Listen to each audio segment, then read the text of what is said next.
The Myth of Sisyphus. Written by Albert Camus, this is one of the most famous philosophical essays of the 20th century. Albert Camus was a French philosopher, author, and journalist who won the Nobel Prize in Literature in 1957. He was born in Algeria in 1913 and lived through some of the most turbulent times in modern history. This book, published in 1942, deals with one of the most fundamental questions human beings have ever asked. Is life worth living? Now that's a heavy question, isn't it? But Camus doesn't approach it with despair or darkness. Instead, he brings a strange kind of hope, a rebellious joy even. He asks us to imagine Sisyphus happy. Who is Sisyphus? We'll get to that. But first, let's understand why Camus wrote this essay and what he was trying to tell us about the human condition. The book opens with one of the most famous lines in philosophy. There is but one truly serious philosophical problem, and that is suicide. Now, before you get worried, Camus isn't promoting suicide. Quite the opposite. He's asking whether life has meaning, and if it doesn't, should we continue living? This is the central question of the essay. Camus believes that once we strip away all the distractions, all the routines, all the things we tell ourselves to get through the day, we're confronted with a strange and uncomfortable truth. Life might be absurd. What does absurd mean in Camus' philosophy? It's not about something being funny or ridiculous. The absurd is the conflict between our human need for meaning and the universe's silence. We desperately want answers. We want to know why we exist, what our purpose is, where we're going. But the universe doesn't answer. It just is. It's indifferent to our questions, our suffering, our joy. This gap between what we want and what we get, this is the absurd. Think about it this way. Imagine you're at a party where everyone is speaking a language you don't understand. You're trying to communicate, asking important questions, but nobody responds in a way that makes sense. You're not even sure they hear you. That's the absurd condition of human existence, according to Camus. We're shouting into the void, hoping for meaning, but the void doesn't shout back. Now Camus says that most people try to escape from this absurdity. They do it in various ways. Some people turn to religion, believing in a God who gives life meaning and purpose. Some people throw themselves into their work or their relationships, pretending these things have ultimate significance. Some people create elaborate philosophical systems that claim to explain everything. But Camus says all of these are forms of philosophical suicide. They're ways of avoiding the truth, of pretending the absurd doesn't exist. But here's where Camus gets interesting. He doesn't say we should commit actual suicide either. That would be physical suicide and admission of defeat. Instead, Camus proposes a third option. We should accept the absurd, embrace it even, and live in spite of it. Or better yet, live because of it. This is what he calls revolt. We revolt against the absurd by continuing to live, by refusing to give in, by creating our own meaning, even though we know the universe doesn't care. The essay is divided into several parts. First, Camus explores the absurd condition and how we discover it. Then he examines various responses to the absurd, including what he calls philosophical suicide, the attempts by thinkers like Kierkegaard and Jaspers to leap into faith or transcendence. After that, he discusses the absurd man, the person who lives fully aware of the absurd without trying to escape it. He gives examples like Don Juan the actor and the conqueror. Finally, he tells us the myth of Sisyphus and explains why we must imagine Sisyphus happy. This book was written during World War II, during the Nazi occupation of France. Camus was living in a world that seemed to have lost all reason, all humanity. People were being killed for arbitrary reasons. Civilization was collapsing. In this context, his meditation on whether life is worth living takes on even greater significance. If life can be worth living even in the face of the absurd, even during the darkest times, then perhaps there's something indestructible in the human spirit. Camus was part of a philosophical movement called existentialism, though he himself rejected that label. Existentialists believe that existence comes before essence, that we're not born with a predetermined purpose and that we must create our own meaning. But Camus went further. He said we must create meaning while fully acknowledging that our meaning-making is ultimately futile. It's this tension that defines the absurd hero. The style of this essay is unique. Camus writes, with clarity and passion, he uses vivid imagery and concrete examples. He doesn't hide behind jargon or academic language. He wants to reach people, to speak to the actual experience of living. When you read Camus, you feel like he's talking directly to you, sharing insights about life that he's genuinely discovered, not just repeating what other philosophers have said. One important thing to understand is that Camus isn't being pessimistic. Yes, he says life is absurd. Yes, he says the universe is indifferent. But his conclusion is actually optimistic in a strange way. He's saying that once we accept the truth of our condition, we're free. We're free to live fully, to experience everything, to rebel against our fate by living joyfully despite it. The absurd hero doesn't need promises of heaven or ultimate meaning. The absurd hero finds value in the struggle itself. Throughout the essay, Camus uses beautiful metaphors and images. He talks about the desert of absurdity where we wander without direction. He speaks of the divorce between man and his life, between the actor and his setting. He describes the moment when we suddenly wake up to the mechanical nature of our existence, when the routine breaks down and we ask, why? This moment of awakening is both terrifying and liberating. The book also touches on the concept of hope. Camus is suspicious of hope, at least the kind of hope that looks to the future or to another world for salvation. He wants us to live without hope, without appeal, fully present in this world, this moment. This doesn't mean despair, it means acceptance. It means saying yes to life exactly as it is, not as we wish it were.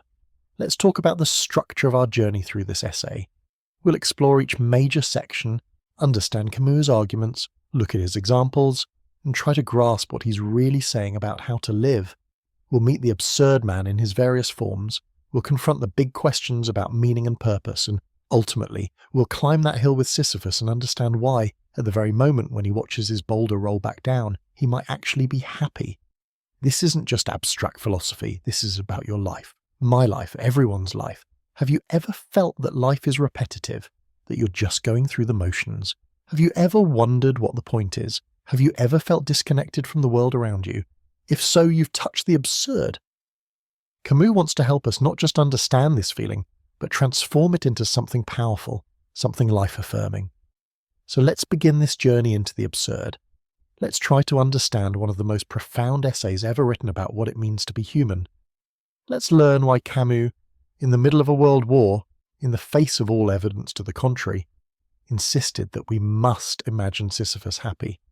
Because in that image, in that paradox, lies a truth about human existence that might just change how you see your own life. Are you ready? Let's dive in.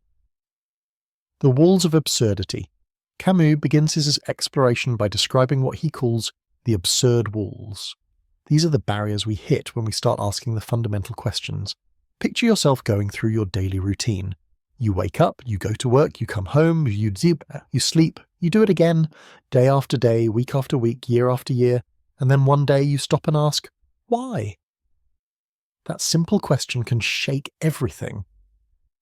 This moment of questioning is what Camus calls the awakening. It's when the mechanical nature of existence becomes visible. You see your life as if from outside yourself, and suddenly it seems strange, foreign, absurd. The routines that once seemed natural now appear meaningless. The goals you were pursuing seem arbitrary. The roles you play feel like costumes. This is the beginning of absurd awareness. Camus gives several examples of how this awareness emerges. Sometimes it comes through boredom, when the repetition of life becomes unbearable. Sometimes it comes through the realization that time is passing, that we're getting older, that death is approaching. Sometimes it comes through a sudden perception that the world is dense, strange, foreign to us. The things we thought we understood become mysterious again. One particularly powerful image Camus uses is the feeling of being in a telephone booth, trying to communicate with someone, but the glass separates you and they can't hear you properly. You're speaking, they're speaking, but real communication isn't happening. This is how we are in the universe, Camus suggests. We're trying to connect, trying to understand, but there's this transparent barrier that makes real contact impossible. The absurd emerges from the confrontation between our need for clarity and the unreasonable silence of the world. We want the world to make sense. We want it to have a clear structure, clear meanings, clear purposes. But when we look closely, we find that our categories don't quite fit reality. Our logic doesn't capture the fullness of existence. Our explanations always leave something unexplained. Think about science for a moment. Science has been incredibly successful at describing how things work, but notice that it doesn't tell us why things are the way they are at the most fundamental level. Why does the universe exist at all? Why these laws of physics and not others? Why something rather than nothing? Science can push the questions back, can explain one thing in terms of another, but it can't eliminate the ultimate mystery. At some point, we just have to say that's how it is, and accept it, or think about human relationships. You might love someone deeply, but can you really explain why? Can you justify that love rationally? If you try to list the reasons you love someone, the list seems inadequate, even silly. The love itself is more than any explanation you can give. There's something about human experience that escapes our attempts to pin it down with logic and reason. Camus also points to our awareness of death as a source of absurd consciousness. We know we're going to die. Everything we build, everything we achieve will eventually be destroyed or forgotten. The universe will go on without us as if we never existed. In the face of this knowledge, how can anything we do have ultimate significance? This isn't meant to be depressing. It's just a fact, but it's a fact that makes our condition absurd. Now here's something interesting. Camus says that the feeling of absurdity can strike us in the most ordinary moments. You might be walking down a familiar street when suddenly everything looks strange. The buildings, the people, the sky, everything seems foreign, as if you're seeing it for the first time. Or you might be talking to someone when you suddenly become aware of the sounds coming out of your mouth, the strange ritual of conversation, and it all seems bizarre. These moments of estrangement, as Camus calls them, are when the world loses its familiarity. We usually live with a sense that we understand things, that the world is knowable and manageable. But in these moments, that sense collapses. We realize that our understanding is superficial, that we're surrounded by mystery, that we don't really know what anything is at the deepest level. Camus describes the feeling of walking through a city at night, seeing lighted windows and realizing that behind each window is a whole world of experience you'll never access. Millions of people living their lives, having their thoughts and feelings, and you'll never know any of it. You're fundamentally alone in your own consciousness, separated from everyone else by an unbridgeable gap. This is another aspect of the absurd, the impossibility of truly connecting with other minds. But the absurd isn't just about negative feelings, it's also about a strange kind of clarity. When you stop taking things for granted, when you question everything, you actually see more clearly. You stop living on autopilot. You become more aware, more present, more alive. The absurd can be liberating because it frees you from illusions, from the stories you tell yourself to make life seem more meaningful than it is. Camus uses the metaphor of walls deliberately. When we encounter the absurd, it's like hitting a wall. We can't go forward in the way we have been going. We can't just ignore the questions anymore. We're forced to confront the fundamental meaninglessness of existence. But here's the thing. Camus doesn't want us to try to climb over these walls or knock them down. He wants us to accept them, to live within these boundaries. The walls of absurdity are formed by several basic truths. First, the irrationality of the world. The world doesn't follow human logic or human values. It just is. Second, our human need for unity, clarity, and meaning. We can't help wanting things to make sense. Third, the conflict between these two. We want meaning in a meaningless universe. Fourth, our awareness of time and death. Everything is temporary, including ourselves. Fifth, the thickness of the world. Reality is dense, complex, ultimately mysterious, no matter how much we learn about it. When you hit these walls, Camus says you have three options. First, you can commit suicide, physically removing yourself from the absurd situation. Second, you can commit philosophical suicide by leaping into faith or some system that claims to resolve the absurd. Third, you can accept the absurd and live within it, fully conscious of it, without hope of escape. Camus advocates for this third option. But accepting the absurd doesn't mean becoming passive or depressed. Quite the opposite. Camus says that once you accept the absurd, you're free to live more fully than ever before. You're not waiting for some future redemption or hoping for some ultimate meaning. You're here, now, alive, conscious, and that's enough. In fact, that's everything. The absurd walls aren't prison walls. They are the boundaries of the human condition. And within those boundaries, there's still infinite possibility for living, for experiencing, for creating, for loving. The absurd person doesn't need the universe to have meaning. The absurd person creates meaning through the act of living, knowing full well that this meaning is personal and temporary, but embracing it anyway. Camus distinguishes between understanding and experiencing. We might never understand why we exist or what it all means, but we can experience existence fully. We can feel, think, act, create, love, struggle, and in that experiencing there's a kind of meaning, even if it's not the cosmic meaning we might wish for. It's human meaning, and that's what matters to us because we're human. One crucial point Camus makes is that the absurd requires both terms of the equation. It's not just that the world is meaningless, it's that we need meaning and the world doesn't provide it. If we didn't need meaning, there would be no problem. If the world provided clear meaning, there would be no problem. The absurd exists in the tension between our human nature and the nature of reality. This is why Camus says we mustn't try to eliminate either term. We shouldn't try to eliminate our need for meaning by becoming like animals or machines. And we shouldn't pretend the world has meaning it doesn't have. We should maintain both terms in tension, living in full awareness of the conflict. This awareness, this lucidity, is essential to the absurd life. The walls of absurdity also include what Camus calls the divorce between man and his life. We're actors playing roles we didn't choose in a play we didn't write. We're strangers to ourselves, performing actions that feel automatic, living lives that feel scripted. This sense of disconnection, of not quite inhabiting your own life, is another face of the absurd. But again, awareness of this divorce can be liberating. When you realize you're playing a role, you can start to play it consciously. You can choose how to perform it.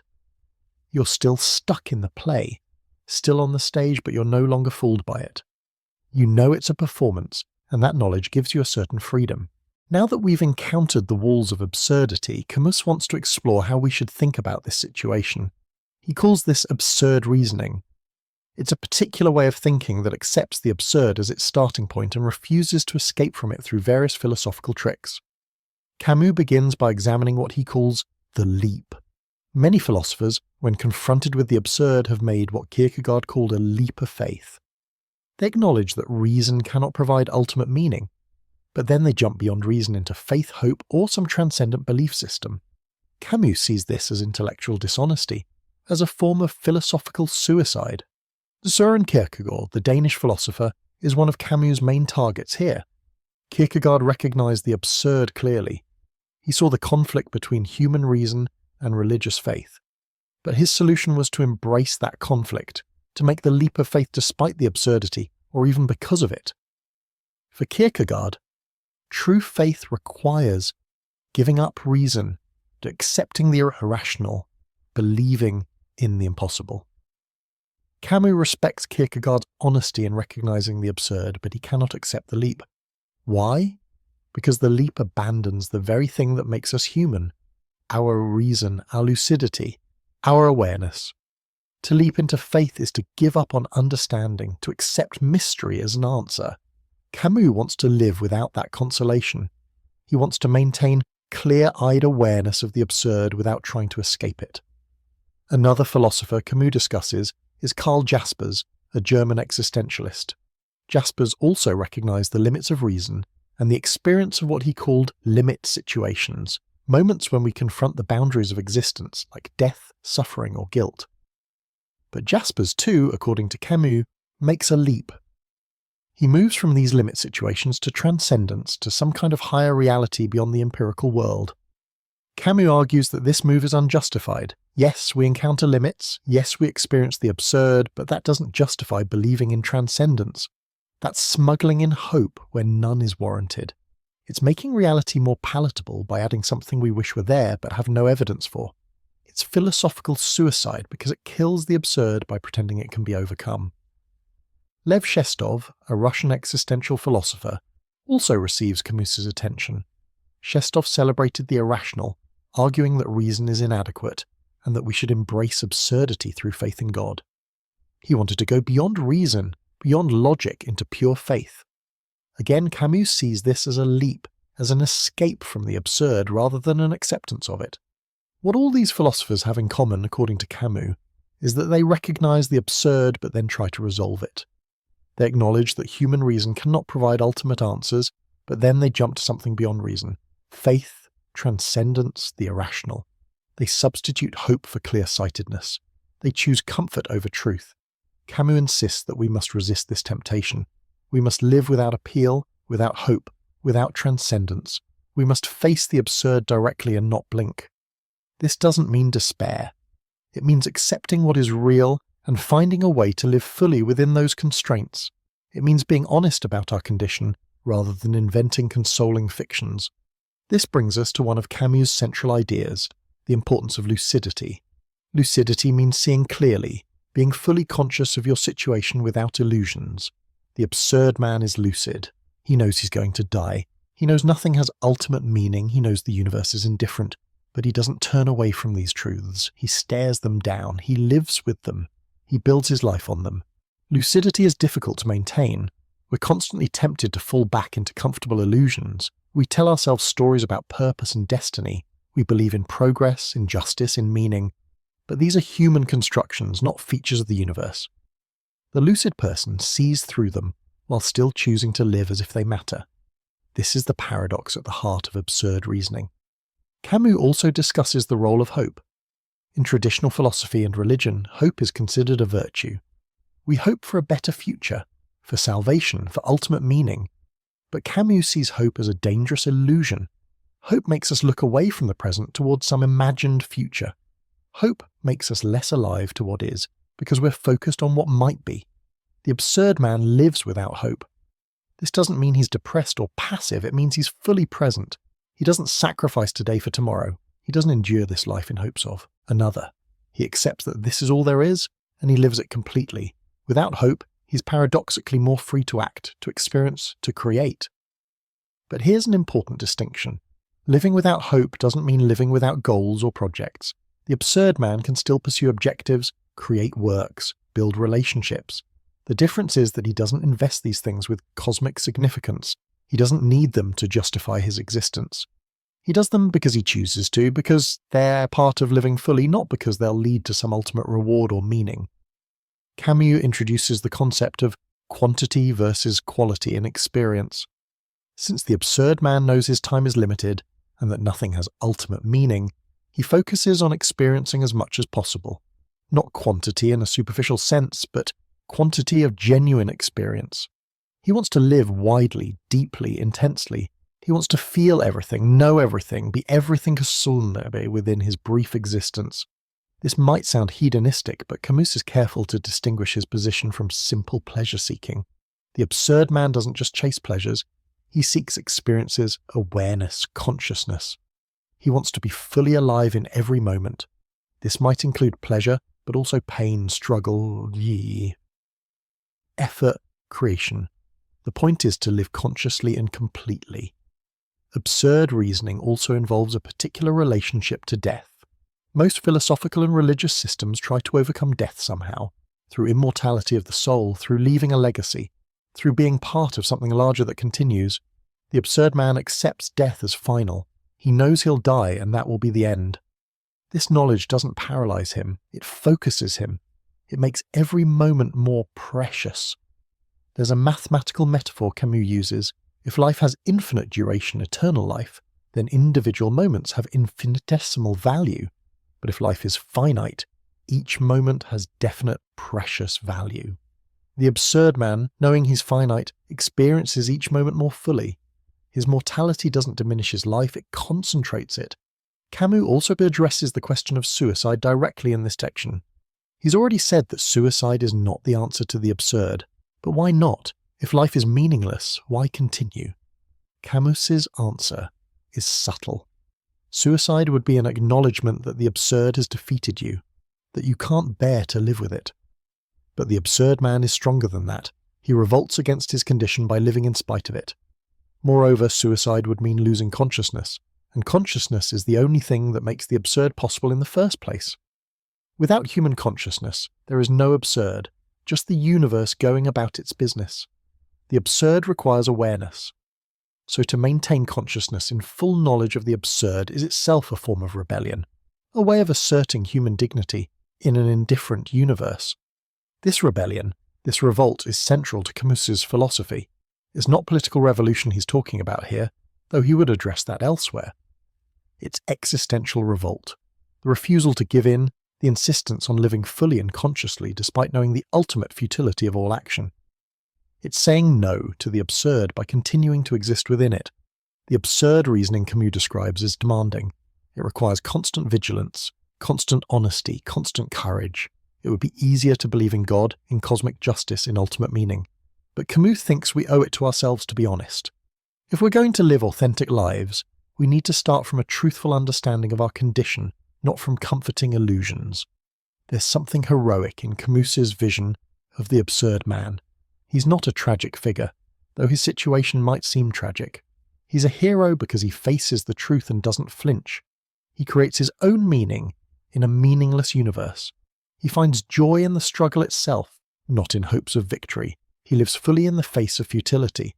Camus examines what he calls philosophical suicide in greater depth. This is his term for the intellectual maneuvers that philosophers use to escape from the absurd. He's already discussed the leap of faith, but now he wants to explore more carefully how this works and why it's problematic. The basic pattern of philosophical suicide is this.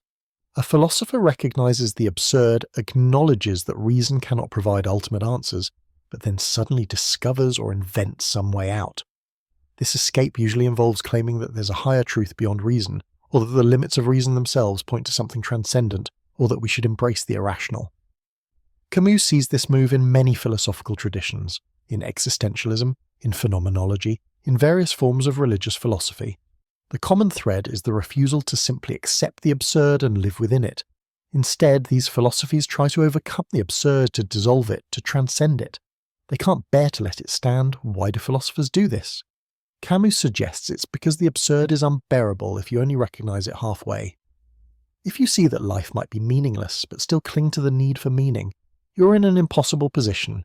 You're tormented by the contradiction, so you look for a way out, and philosophy provides many attractive exits. The leap of faith is one such exit. You acknowledge that faith is irrational, that it contradicts reason, but you embrace it anyway. In fact, the very irrationality of faith becomes its virtue. This is what Kierkegaard meant when he said you must believe by virtue of the absurd. The more impossible the belief, the greater the faith required, and therefore the more authentic the religious commitment. But Camus asks, why should we respect this? Why is believing the impossible considered virtuous? From his perspective, this is just giving up on truth. It's letting your desire for meaning override your commitment to honesty. It's making yourself comfortable at the expense of intellectual integrity. The leap of faith is philosophical suicide because it kills the very thing that made the problem visible, rational consciousness. Another form of philosophical suicide involves what Camus calls explaining away the absurd. Some philosophers acknowledge the appearance of absurdity, but then claim it's only apparent, not real. They construct elaborate systems showing that reality is actually rational, meaningful, purposive. The absurd was just a misunderstanding, a failure to see the big picture. Hegel is an example of this approach. Hegel's philosophy claims that all of reality is the self-unfolding of spirit or absolute mind. Everything that happens is part of a rational process leading to greater self-consciousness and freedom. What appears contradictory or absurd is actually part of a higher synthesis. History has a purpose, reality is rationale. Everything makes sense if you understand the system. Camus rejects this. He thinks it's a kind of intellectual sleight of hand. Yes, you can construct systems that make everything appear meaningful, but these are human constructions, not discoveries about reality. You're imposing order on the world, not finding order in it. The world itself remains silent, indifferent, inexplicable. Your system is just another story you're telling yourself. Phenomenology, particularly as developed by Edmund Husserl, is another target. Phenomenology aims to study consciousness and experience with rigorous precision, setting aside questions about external reality. It focuses on how things appear to consciousness, the structures of experience itself. This sounds promising for understanding the human condition. But Camus notes that phenomenologists often move from describing experience to making claims about essence, about necessary structures of reality. They start with appearances, but end up constructing systems that supposedly reveal deep truths. They take the lived experience of the absurd and try to explain it away by showing it's part of some necessary structure of consciousness or being. Martin Heidegger is particularly interesting in this regard. Heidegger recognized the fundamental strangeness of existence. He talked about anxiety, about being toward death, about the uncanniness of being. He seemed to be describing something very close to what Camus means by the absurd. But then Heidegger moved toward notions of authenticity, of being with a capital B, of a kind of mystical relationship with existence. Camus sees this as another form of philosophical suicide. Heidegger recognizes the absurd but can't leave it alone. He has to make it meaningful somehow. He has to turn anxiety into a revelation of being, to turn awareness of death into a path to authenticity. He can't just let the absurd be absurd. He has to make it productive, meaningful part of a larger story. Even some forms of existentialism fall into this trap, according to Camus. Jean-Paul Sartre, for instance, would later develop an existentialist philosophy that emphasized freedom and responsibility. Camus would ultimately break with Sartre over political differences, but philosophically too, Camus was suspicious of any system that tries to extract positive meaning from absurdity. The problem, as Camus sees it, is that all these philosophical moves involve adding something that isn't warranted by the evidence. They go beyond what we actually know. They leap from "we cannot find meaning" to "therefore there must be the meaning beyond our finding," or "therefore we should create meaning," or "therefore meaning exists at a deeper level." But none of these leaps is justified by logic or experience. Camus wants to practice what he calls intellectual hygiene. We should only believe what we have good reason to believe. We should accept limits on our knowledge rather than inventing elaborate stories to fill the gaps. We should be honest about what we don't know rather than pretending we know more than we do. This discipline, this restraint, is essential to avoiding philosophical suicide. But doesn't Camus himself make a leap? Doesn't his decision to live, to revolt, to embrace existence despite the absurd involve a kind of faith? Some critics have suggested this. Camus addresses this objection. He says there's a difference between choosing to live within the absurd and claiming to transcend it. He's not saying the absurd is secretly meaningful. He's saying we can live fully aware of meaninglessness. The choice to live is not, according to Camus, a philosophical position requiring justification. It's a practical decision, almost aesthetic. Given that we find ourselves alive and conscious, given that suicide seems like giving up, given that we can experience pleasure and beauty and intensity even in an absurd universe, why not continue? This isn't a logical argument. It's an attitude, a stance, a style of life. Camus distinguishes between hope and will. Hope looks to the future for salvation. Will acts in the present without illusions. The absurd man has will but not hope. He wills to live, to experience, to create, but he doesn't hope for ultimate meaning or redemption. This distinction allows him to act without committing philosophical suicide. Throughout this section, Camus's tone is both critical and sympathetic. He understands why philosophers make these leaps. The absurd is hard to bear. We desperately want meaning. We're built to seek patterns, to find explanations, to believe in purposes. Fighting against these tendencies requires enormous discipline. It's tempting to give in, to find a comforting philosophy, to believe in something beyond the evidence. But Camus insists we must resist. Why? Because truth matters. Because honesty matters. Because living authentically means living in accordance with what we really know, not what we wish were true. Because there's something noble in facing reality squarely, without illusions, because the absurd life, lived with full consciousness, is actually richer than a life based on false hopes. Camus also suggests that philosophical suicide isn't just an intellectual error, it has ethical implications. When we believe in ultimate meanings, cosmic purposes, transcendent truths, we can justify anything. We can sacrifice present happiness for future salvation. We can oppress people in the name of a higher cause. We can become fanatics, convinced we're serving some grand purpose. The absurd man, by contrast, has no such illusions. He knows that nothing is justified by cosmic purpose because there is no cosmic purpose.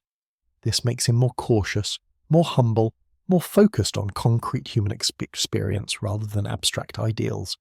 There's an ethics of the absurd, though Camus doesn't fully develop it in this essay. It's an ethics based on solidarity, shared human condition, and rejection of false justifications. Once we've rejected philosophical suicide, once we've committed to living within the absurd, a strange thing happens. We discover a new kind of freedom. This is what Camus explores in this section.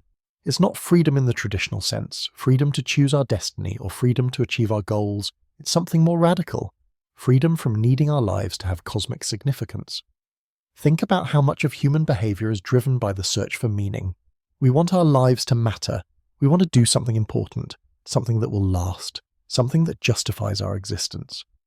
This need for significance shapes our choices, our careers, our relationships. We're constantly asking ourselves, is this meaningful enough? Does this matter? Will this be remembered? But what if we let go of that need? What if we accepted that nothing we do has ultimate significance, that everything we create will eventually be destroyed, that the universe doesn't care about our achievements? You might think this would be paralyzing, that it would make action impossible, but Camus argues the opposite. It's liberating. When you stop needing your life to have cosmic significance, you're free to live it however you want. You're not bound by external standards of success or importance. You're not trying to live up to some grand purpose. You're simply alive, conscious, experiencing, and that's enough. You can choose your actions based on what feels right to you, not what you think the universe demands. This is absurd freedom. It's freedom that comes from accepting meaninglessness. It's paradoxical, like so much of Camus's philosophy. By accepting the worst, that nothing matters, you gain the best. Complete freedom to live as you choose. Let's think about this more concretely. Imagine someone who believes their life must serve God's purpose. They are not free to choose their own path. They must discover and follow God's will. Or imagine someone who believes in historical necessity, that history is moving towards some inevitable end. They must align themselves with this historical process. Or imagine someone who believes in absolute moral laws. They must conform their behavior to these laws. All of these people are constrained by their beliefs.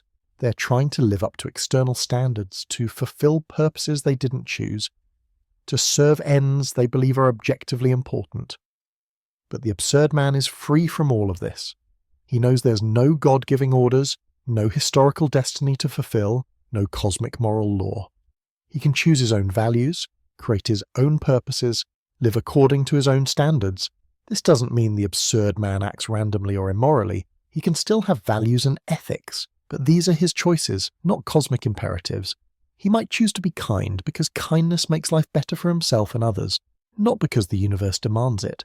He might pursue excellence in some field because he enjoys the challenge, not because he thinks it will make him immortal. He might love someone deeply because that's his experience, not because love is his cosmic destiny. The absurd man lives authentically in a way that people trapped in meaning systems cannot. He's not playing a role assigned by God, history, or nature. He's creating himself through his choices and actions. Every moment is an opportunity for self-creation. Every decision is genuinely his own.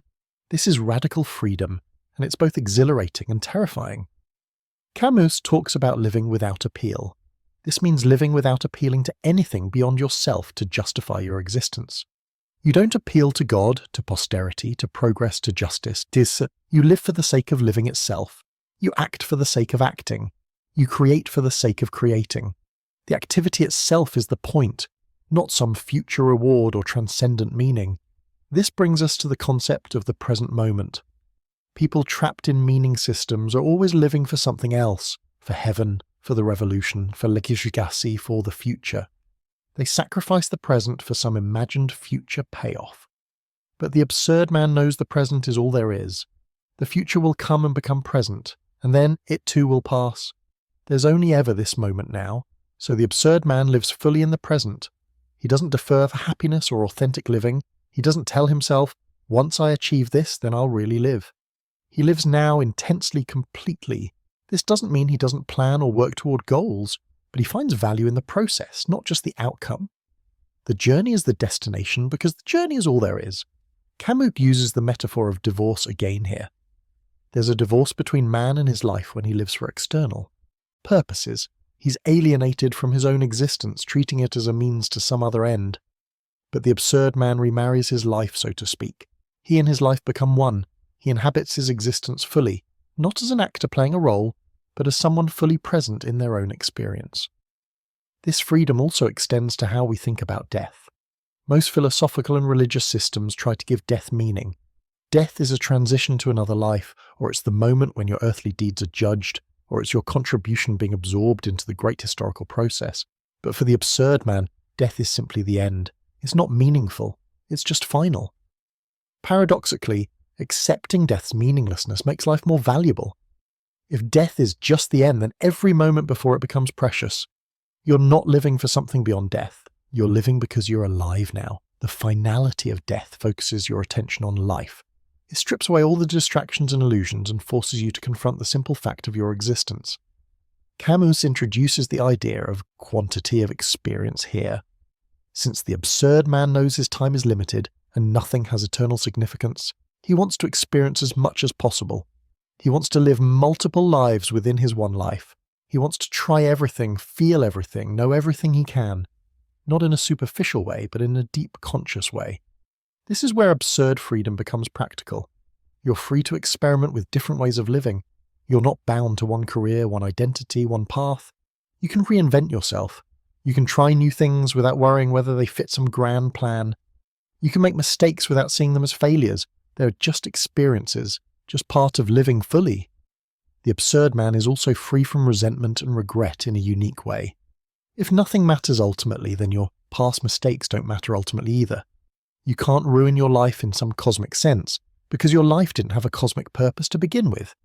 This doesn't mean you ignore the consequences of your actions or don't learn from experience, but you're not haunted by the feeling that you've betrayed your destiny or failed to fulfill your purpose. Similarly, you're free from envy. You don't look at others and wish you had their life, their achievements, their meaning. You recognize that their life is just as absurd as yours, that their achievements are just as ultimately futile. This creates a kind of equality, a shared human condition. Everyone is in the same boat, struggling with the same absurdity. Camus suggests that this awareness creates a kind of solidarity among absurd men. They recognize each other as fellow travelers in meaninglessness. There's no hierarchy of more or less meaningful lives. A king and a slave, a genius and a fool, a saint and a sinner, all are equally absurd, all are equally free in their absurdity. This democratic vision is part of Camus's broader politics, though he doesn't emphasize it here. The freedom of the absurd also applies to how we relate to truth. We're not bound by comfortable lies or conventional wisdom. We're free to question everything, to think for ourselves, to reject authorities who claim to know ultimate truths. This intellectual freedom is part of the larger existential freedom. The absurd man is a free thinker in the deepest sense. But freedom is demanding. It's easier to follow rules, to believe in assigned meanings, to let others tell you what your life should be about. Freedom requires taking responsibility for your own existence. Every choice is yours. Every value is your creation. You can't blame God or fate or society when things go wrong. You're the author of your own life, for better or worse. Camus acknowledges that absurd freedom can be frightening. When all the props are removed, when there's no script to follow, when you're truly free, it's terrifying. This is why so many people flee into various forms of philosophical suicide. They can't bear the weight of freedom. They need the comfort of believing someone or something else is in charge. But for those who can bear it, absurd freedom is exhilarating. It's the freedom to be fully human, fully alive, fully present. It's the freedom to create yourself anew in every moment. It's the freedom to say yes to life exactly as it is without needing it to be something else. It's the freedom to revolt against the absurd by living joyfully within it. This freedom is not a one-time achievement. You don't become free once and for all. The temptation to fall back into meaning systems is constant. You have to choose absurd freedom repeatedly, day after day, moment after moment. It's an ongoing practice, a discipline, a way of life. But for Camus, it's the only way to live authentically, the only way to be true to what we actually know about our condition. Now we come to one of the most interesting parts of the essay, Camus's description of the absurd man. This isn't a theoretical construct. Camus wants to show us what absurd living looks like in practice. What does someone who has fully embraced the absurd actually do with their life? How do they behave? What choices do they make? The absurd man is someone who lives with full consciousness of the absurd. He doesn't try to escape it through philosophical suicide or physical suicide. He accepts meaninglessness and lives anyway. He revolts against his condition by continuing to exist, to experience, to act. He's fully lucid about his situation, but doesn't let that lucidity paralyze him. Camus says the absurd man lives without appeal. This phrase keeps coming up because it's central to understanding absurd existence. Living without appeal means you don't appeal to anything beyond your immediate experience to justify yourself. You don't say, I'm doing this because God wants me to, or this will be remembered by the history, or this serves a higher purpose. You simply act, fully aware that your actions have no cosmic significance. The absurd man is characterized by several qualities. First, revolt. He He revolts against his condition by refusing to give in to it. The universe is indifferent? Fine. He'll live intensely anyway. Death will end everything? Fine. He'll experience as much as possible before that happens. Nothing has meaning? Fine. He'll create his own meanings without pretending they're universal or eternal. Second, freedom. As we discussed in the last section, the absurd man experiences a radical freedom that comes from accepting meaninglessness. He's not bound by external purposes or cosmic plans. He creates himself through his choices and actions. Every moment is an opportunity for self-determination. Third, passion. The absurd man lives passionately. Since he knows his time is limited and nothing will ultimately matter, he wants to experience everything with maximum intensity. He doesn't hold back. He doesn't defer living. He throws himself fully into each experience, each moment, each encounter. His passion isn't directed at achieving some goal, but at living itself. These three qualities, that revolt, freedom, and passion, define the absurd man. They're interconnected. Revolt gives him freedom. Freedom enables passion. Passion fuels revolt. Together, they create a particular style of existence, a way of being in the world that's both heroic and ordinary. Camus is careful to distinguish the absurd man from various other types. The absurd man is not a nihilist, though he might seem like one at first glance. A nihilist says nothing matters and therefore does nothing. The absurd man says nothing matters and therefore does everything. The nihilist is passive, defeated, withdrawn. The absurd man is active, rebellious, engaged. The absurd man is also not a hedonist in the simple sense. Yes, he might pursue pleasure, but he's not just chasing sensations. He's pursuing conscious experience in all its forms, pleasure and pain, joy and suffering, creation and destruction. He wants to be fully aware, fully alive. Pleasure is part of that, but so is everything else. Nor is the absurd man a conventional rebel or revolutionary. He's not fighting for a cause, trying to change the world according to some blueprint, working towards some ideal future. His revolt is more fundamental. It's revolt against the human condition itself, against the absurd. He revolts by continuing to live and experience despite knowing it's ultimately futile. Camus emphasizes that the absurd man maintains consciousness above all else. He never lets himself fall back into comfortable illusions. He stays lucid, aware, present. This constant vigilance is exhausting but essential. The moment you forget the absurd, the moment you start believing your life has cosmic significance, you've lost what makes you an absurd man. There's a particular relationship to time that characterizes the absurd man. He doesn't live in the past or the future. He lives in the present. The past is gone and can't be changed. The future is uncertain and might never come. Only the present is real. Only now exists. So the absurd man focuses all his energy on the present moment, extracting from it maximum consciousness and experience. This present-focused existence doesn't mean the absurd man doesn't remember or plan. But he doesn't dwell on the past with regret or nostalgia. He doesn't pin his hopes on the future. He treats past and future as resources for enriching the present, not as more important than the present. Every moment is equally valuable because every moment is all there is. Camus also talks about the absurd man's relationship to death. He's fully aware that he's going to die. He doesn't push this awareness away or comfort himself with thoughts of immortality. Death is always present in his consciousness, but not as something terrifying. It's simply the horizon of his existence, the final boundary. This awareness of death makes him more alive, not less. The absurd man treats his life as an adventure with a known ending. He knows the last page of the book, so to speak, but that doesn't diminish the interest of the story. In fact, it intensifies it. Every chapter, every page, every word becomes more precious because he knows there's a finite number of them. He reads his life carefully, savouring each moment because he knows it won't last forever. There's also a certain innocence or purity in the absurd man's approach to life. He's not calculating, not constantly weighing costs and benefits, not asking, is this worth it? Everything is worth it if he chooses to do it, because worth isn't measured against some external standard. He does things for their own sake, for the experience they provide, for the consciousness they generate. Camus suggests that the absurd man has a unique relationship to morality. He's not bound by absolute moral laws, but he's not immoral either.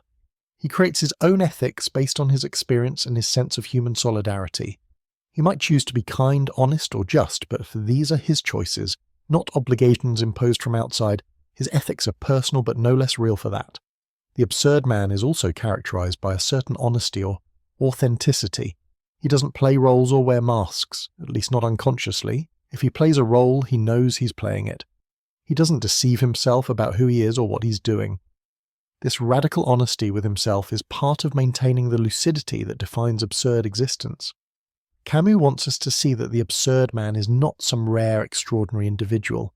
Any of us can become an absurd man. It's a choice, a way of living, a practice of consciousness. It requires courage and discipline, but it's available to everyone. You don't need special talents or circumstances. You just need to face the truth of your condition and decide to live fully within it. The absurd man finds a strange kind of joy in his condition. Not happiness in the conventional sense. He's not deluded about the ultimate futility of existence, but there's joy in the struggle itself, in the act of living consciously, in the revolt against absurdity. This joy doesn't depend on circumstances or achievements.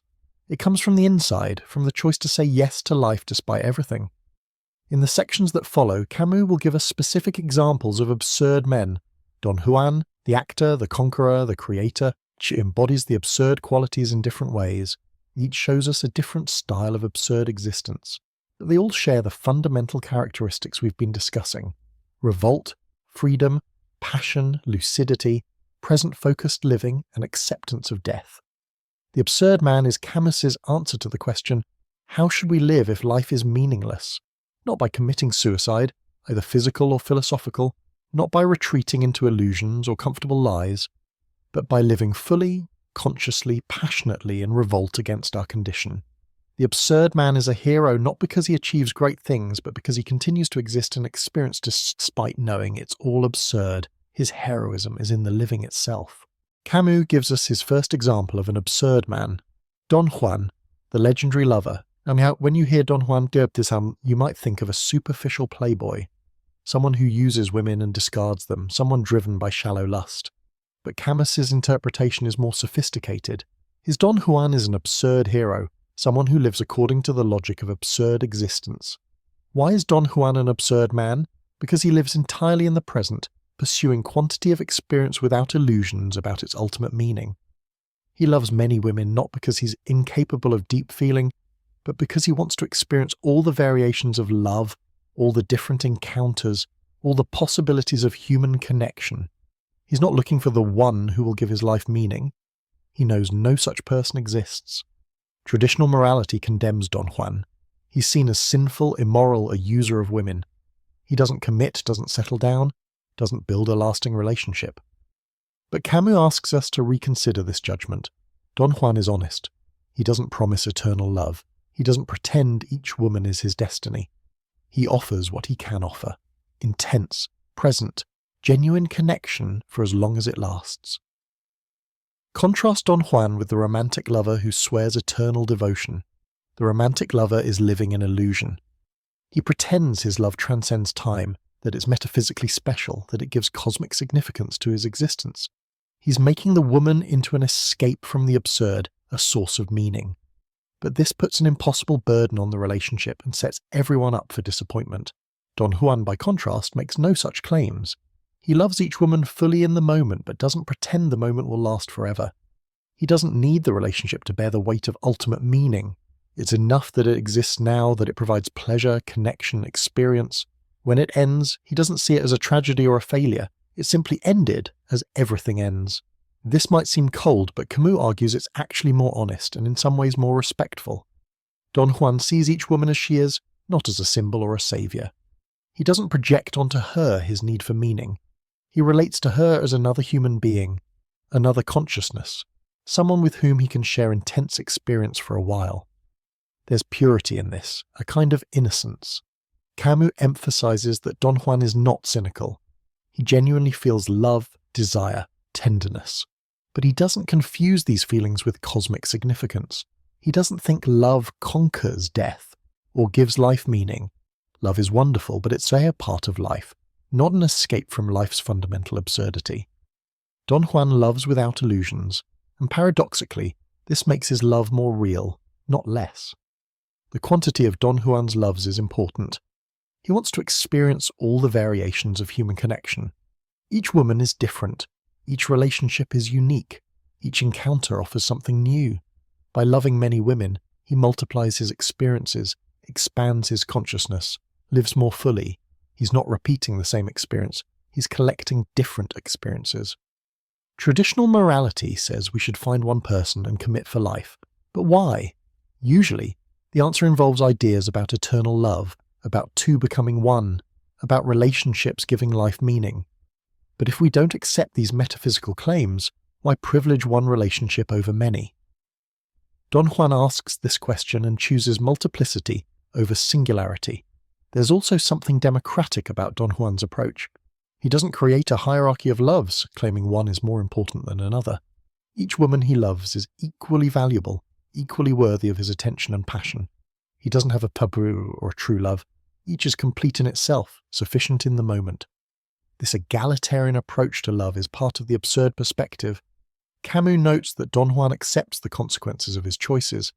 He knows his lifestyle will lead to suffering, for the women he leaves, perhaps for himself, certainly in terms of social judgment, but he doesn't let this stop him. He lives according to his own values, fully aware of the costs. He's not trying to avoid pain or maximize happiness in some calculated way. He's trying to live consciously and intensely. Don Juan also represents quantity over quality, but not in a degraded sense. It's not that his loves are shallow or meaningless. Each is full and complete, but he chooses many full experiences over one supposedly transcendent experience. He doesn't believe in the transcendent, so he focuses on multiplying the immanent, the present, the real. There's an interesting relationship to time in Don Juan's lifestyle.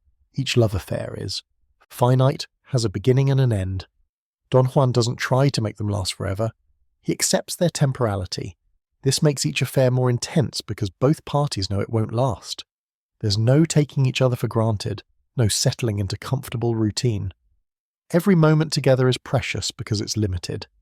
This awareness of finitude in relationships mirrors the absurd man's awareness of death in life.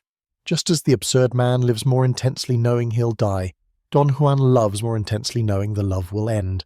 The ending doesn't diminish the experience. It concentrates it, focuses it, makes it more real.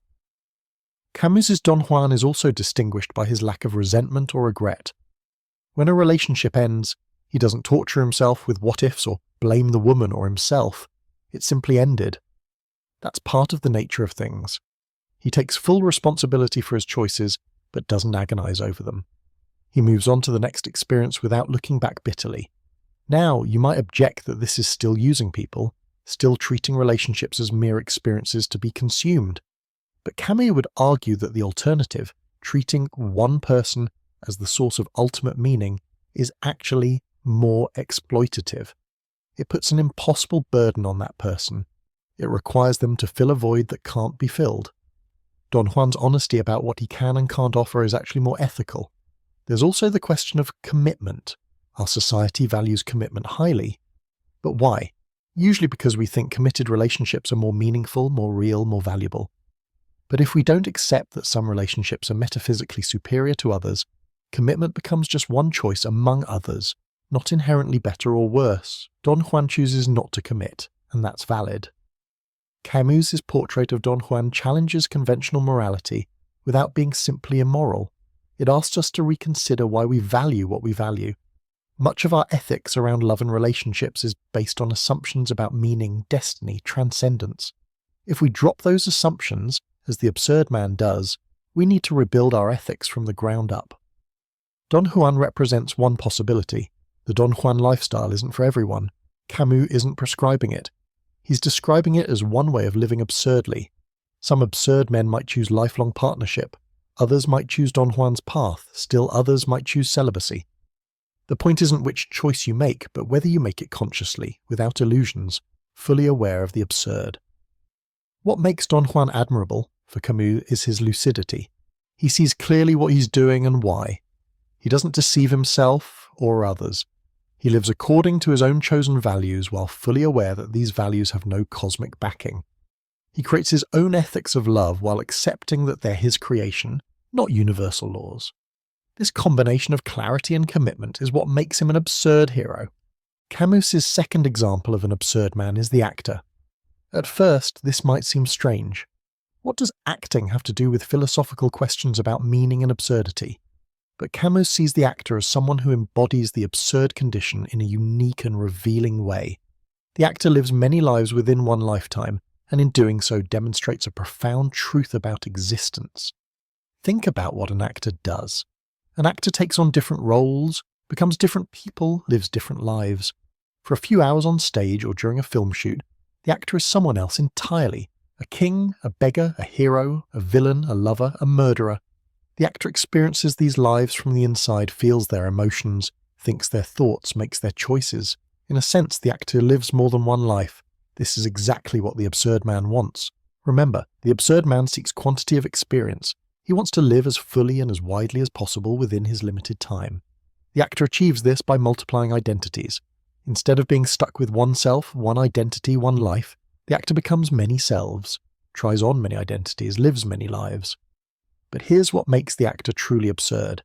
He knows these lives are not real. He's completely aware that he's playing a role, that the character is not his true self.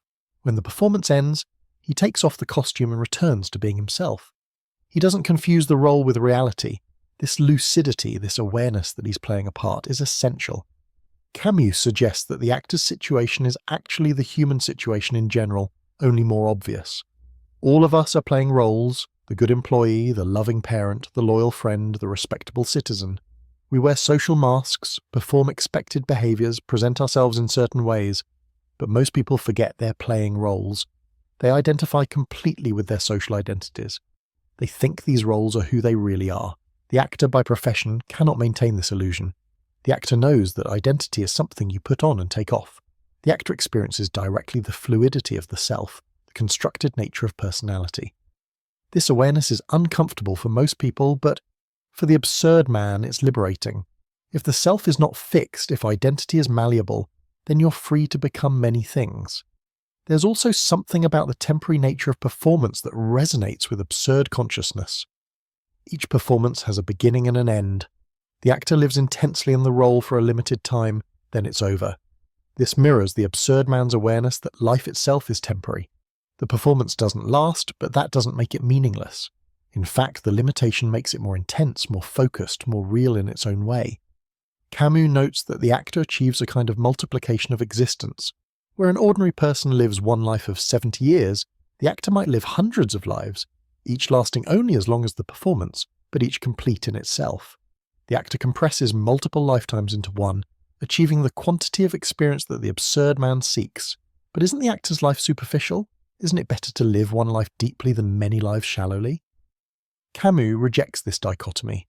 The actor doesn't live shallowly. A good actor fully inhabits each role, experiences it completely, lives it from the inside. The depth is there, it's just temporary. And temporary depth is no less real than permanent depth. In fact, given that everything is temporary anyway, the distinction breaks down. The actor also demonstrates the absurd relationship to identity. We usually think we have a core self, a true identity beneath all the roles we play. But what if there is no core self? What if we're nothing but the roles we play? This is a disturbing thought, but it's one the actor confronts daily.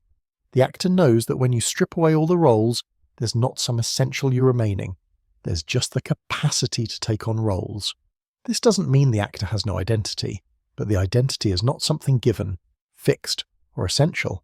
It's something created through choices and actions. The actor creates himself through the roles he chooses to play, both on stage and off. This is radical freedom, the freedom to become whoever you choose to become, unconstrained by a supposed essential nature. Camus emphasizes that the actor lives without hope of permanence. Each role ends. Each performance is forgotten. The actor might be famous, but fame, too, is temporary. Eventually no one will remember. The actor knows this and acts anyway. The actor creates without hoping the creation will last. This is the absurd attitude toward all. Creation and action. There's a beautiful passage where Camus describes the actor watching himself perform. The actor is both inside the character, feeling and experiencing, and outside the character, observing and adjusting. This double consciousness, being simultaneously immersed and detached, is exactly the consciousness of the absurd man. You live fully in the moment while remaining aware that it's absurd. The actor also illustrates the theme of appearance versus reality. On stage, the actor creates an appearance that the audience takes as reality within the context of the play. But the actor knows it's all appearance, all illusion.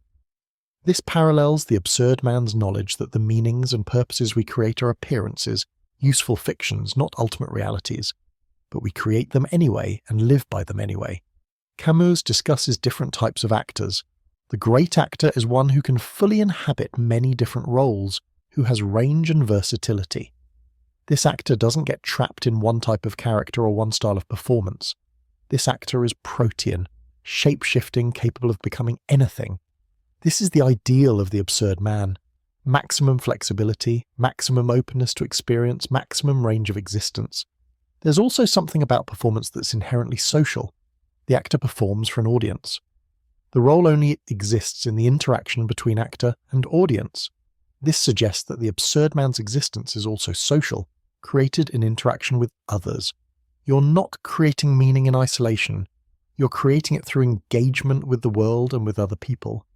But at the same time, the actor is fundamentally alone. No one can perform the role for you.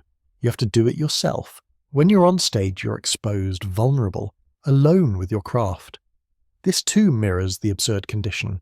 We're social beings, yes, but we're also ultimately alone in our consciousness. Each of us must live our own life. No one can do it for us. Camus suggests that the actor represents the triumph of appearance over depth, or rather, the recognition that appearance is all there is.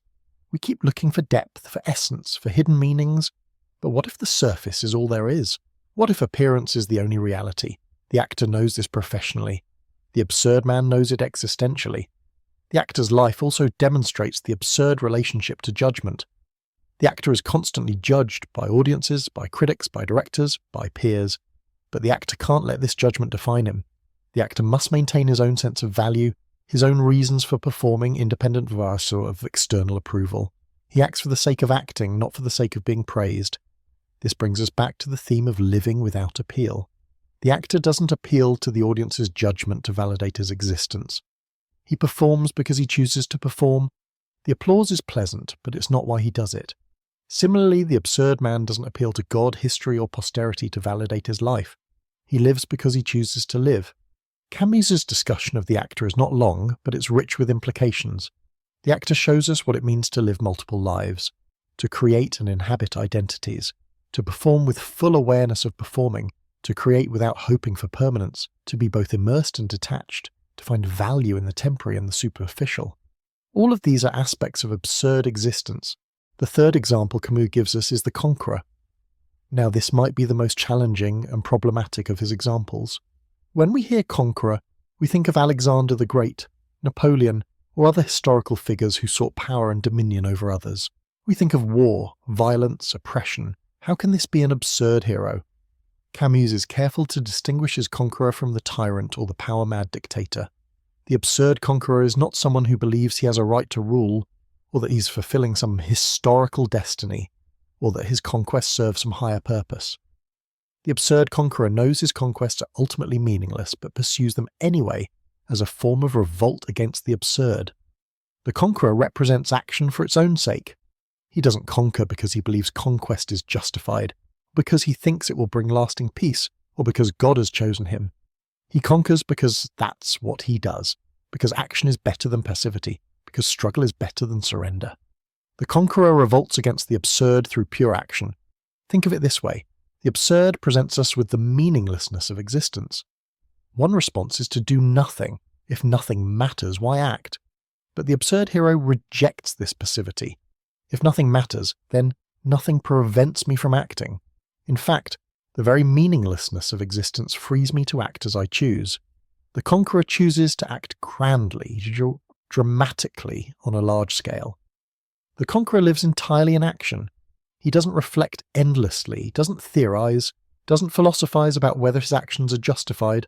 He acts first and perhaps thinks later, if at all. This commitment to action is itself a form of rebellion. It says, I may be absurd, my actions may be ultimately futile, but I will act anyway. I will impose my will on the world, not because I have a right to, but because I can. Camus emphasizes that the conqueror has no illusions. He doesn't tell himself he's making the world better, or serving humanity, or fulfilling destiny. He knows that conquest brings suffering, that empires fall, that everything he builds will be destroyed. But he does it anyway. This is his way of saying yes to life, of embracing existence despite its futility. The conqueror also represents a certain purity of action. He's not conflicted, not divided against himself. He has chosen his path and follows it completely. There's no hesitation, no second-guessing, no agonizing over whether he's doing the right thing. He acts, and in acting, he exists fully. The action is its own justification. Now we need to pause here and confront the problematic aspects of this example. Camus was writing in 1942 during World War II, when real conquerors were devastating Europe. His celebration of the conqueror figure seems tone-deaf at best, morally troubling at worst. How can he present conquest as a legitimate response to the absurd when conquest causes immense suffering? Camus addresses this partially by emphasizing that the absurd conqueror doesn't conquer in the name of some ideology or belief system. He's not a Nazi believing in racial superiority or a communist believing in historical necessity. He doesn't justify his actions by claiming to serve a higher cause. He conquers knowing it's unjustified, absurd, ultimately meaningless. This self-awareness is supposed to make a difference. But does it? If you conquer and kill and oppress, does it matter whether you believe you're right or know you're acting absurdly? The victims suffer either way. This is perhaps the weakest part of Camus's essay. He wants to present pure action as admirable, but he struggles to distinguish admirable action from reprehensible action when both are undertaken without illusions. Let's try to salvage something from this section by interpreting conqueror more metaphorically. Perhaps the conqueror represents anyone who takes on great challenges, who struggles against obstacles, who refuses to be defeated by circumstances. In this reading, conquest isn't literal military conquest, but rather the conquest of difficulties, the overcoming of limitations, the achievement of difficult goals. The conqueror might be an athlete pushing the limits of human performance, an explorer venturing into unknown territories, an entrepreneur building a business against all odds, a scientist pursuing discoveries that might never come. The conquest is the struggle itself, the refusal to accept limitations, the determination to act despite knowing that ultimate success is impossible.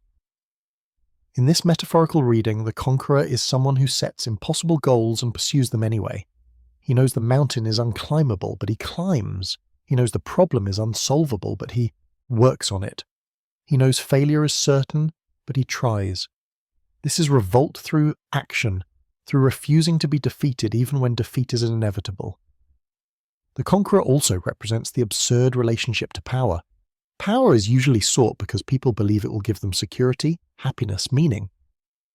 But the absurd conqueror knows that power provides none of these things.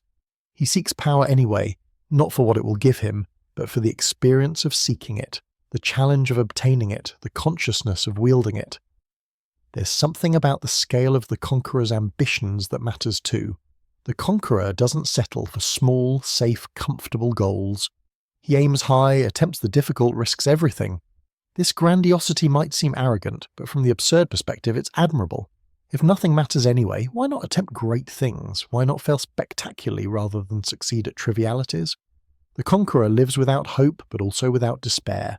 He doesn't hope that his conquests will last forever or that they'll give his life meaning. But he doesn't despair either. He finds value in the struggle itself, in the exercise of his capacities, in the fullness of action.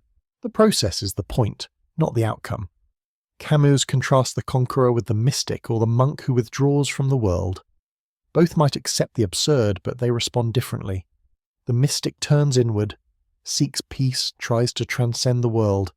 The conqueror turns outward, seeks challenge, tries to dominate the world. Both are valid responses, but Camus seems to prefer the conqueror's active engagement. The conqueror also demonstrates the absurd attitude toward mortality. He knows his conquests are temporary, that his empire will fall, that he'll be forgotten. But this knowledge doesn't paralyze him.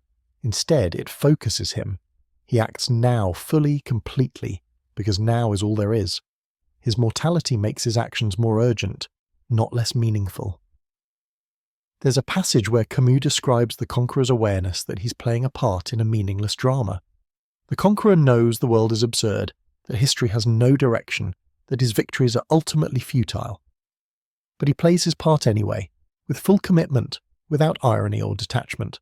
This is the paradox: total engagement combined with total awareness of meaninglessness. The conqueror represents one answer to the question, how should we act in an absurd world? The answer, act greatly, fully, without illusions. Don't let the knowledge of absurdity paralyze you. Don't retreat into passivity or contemplation. Act decisively, courageously on a large scale. Make your mark on the world, even knowing the mark will be erased. But we return to the moral problem. Can we really admire someone who conquers without believing in the rightness of conquest? Isn't that worse than conquering with false beliefs? At least the deluded conqueror thinks he's doing good. The absurd conqueror knows he's causing suffering and does it anyway. This seems monstrous. Camus doesn't fully resolve this tension. Perhaps he can't. Perhaps the conqueror example reveals a limitation in the absurd philosophy. If everything is ultimately meaningless, if there are no objective moral truths, then what prevents the absurd man from becoming a monster? Camus would later grapple with this question more directly in his book The Rebel.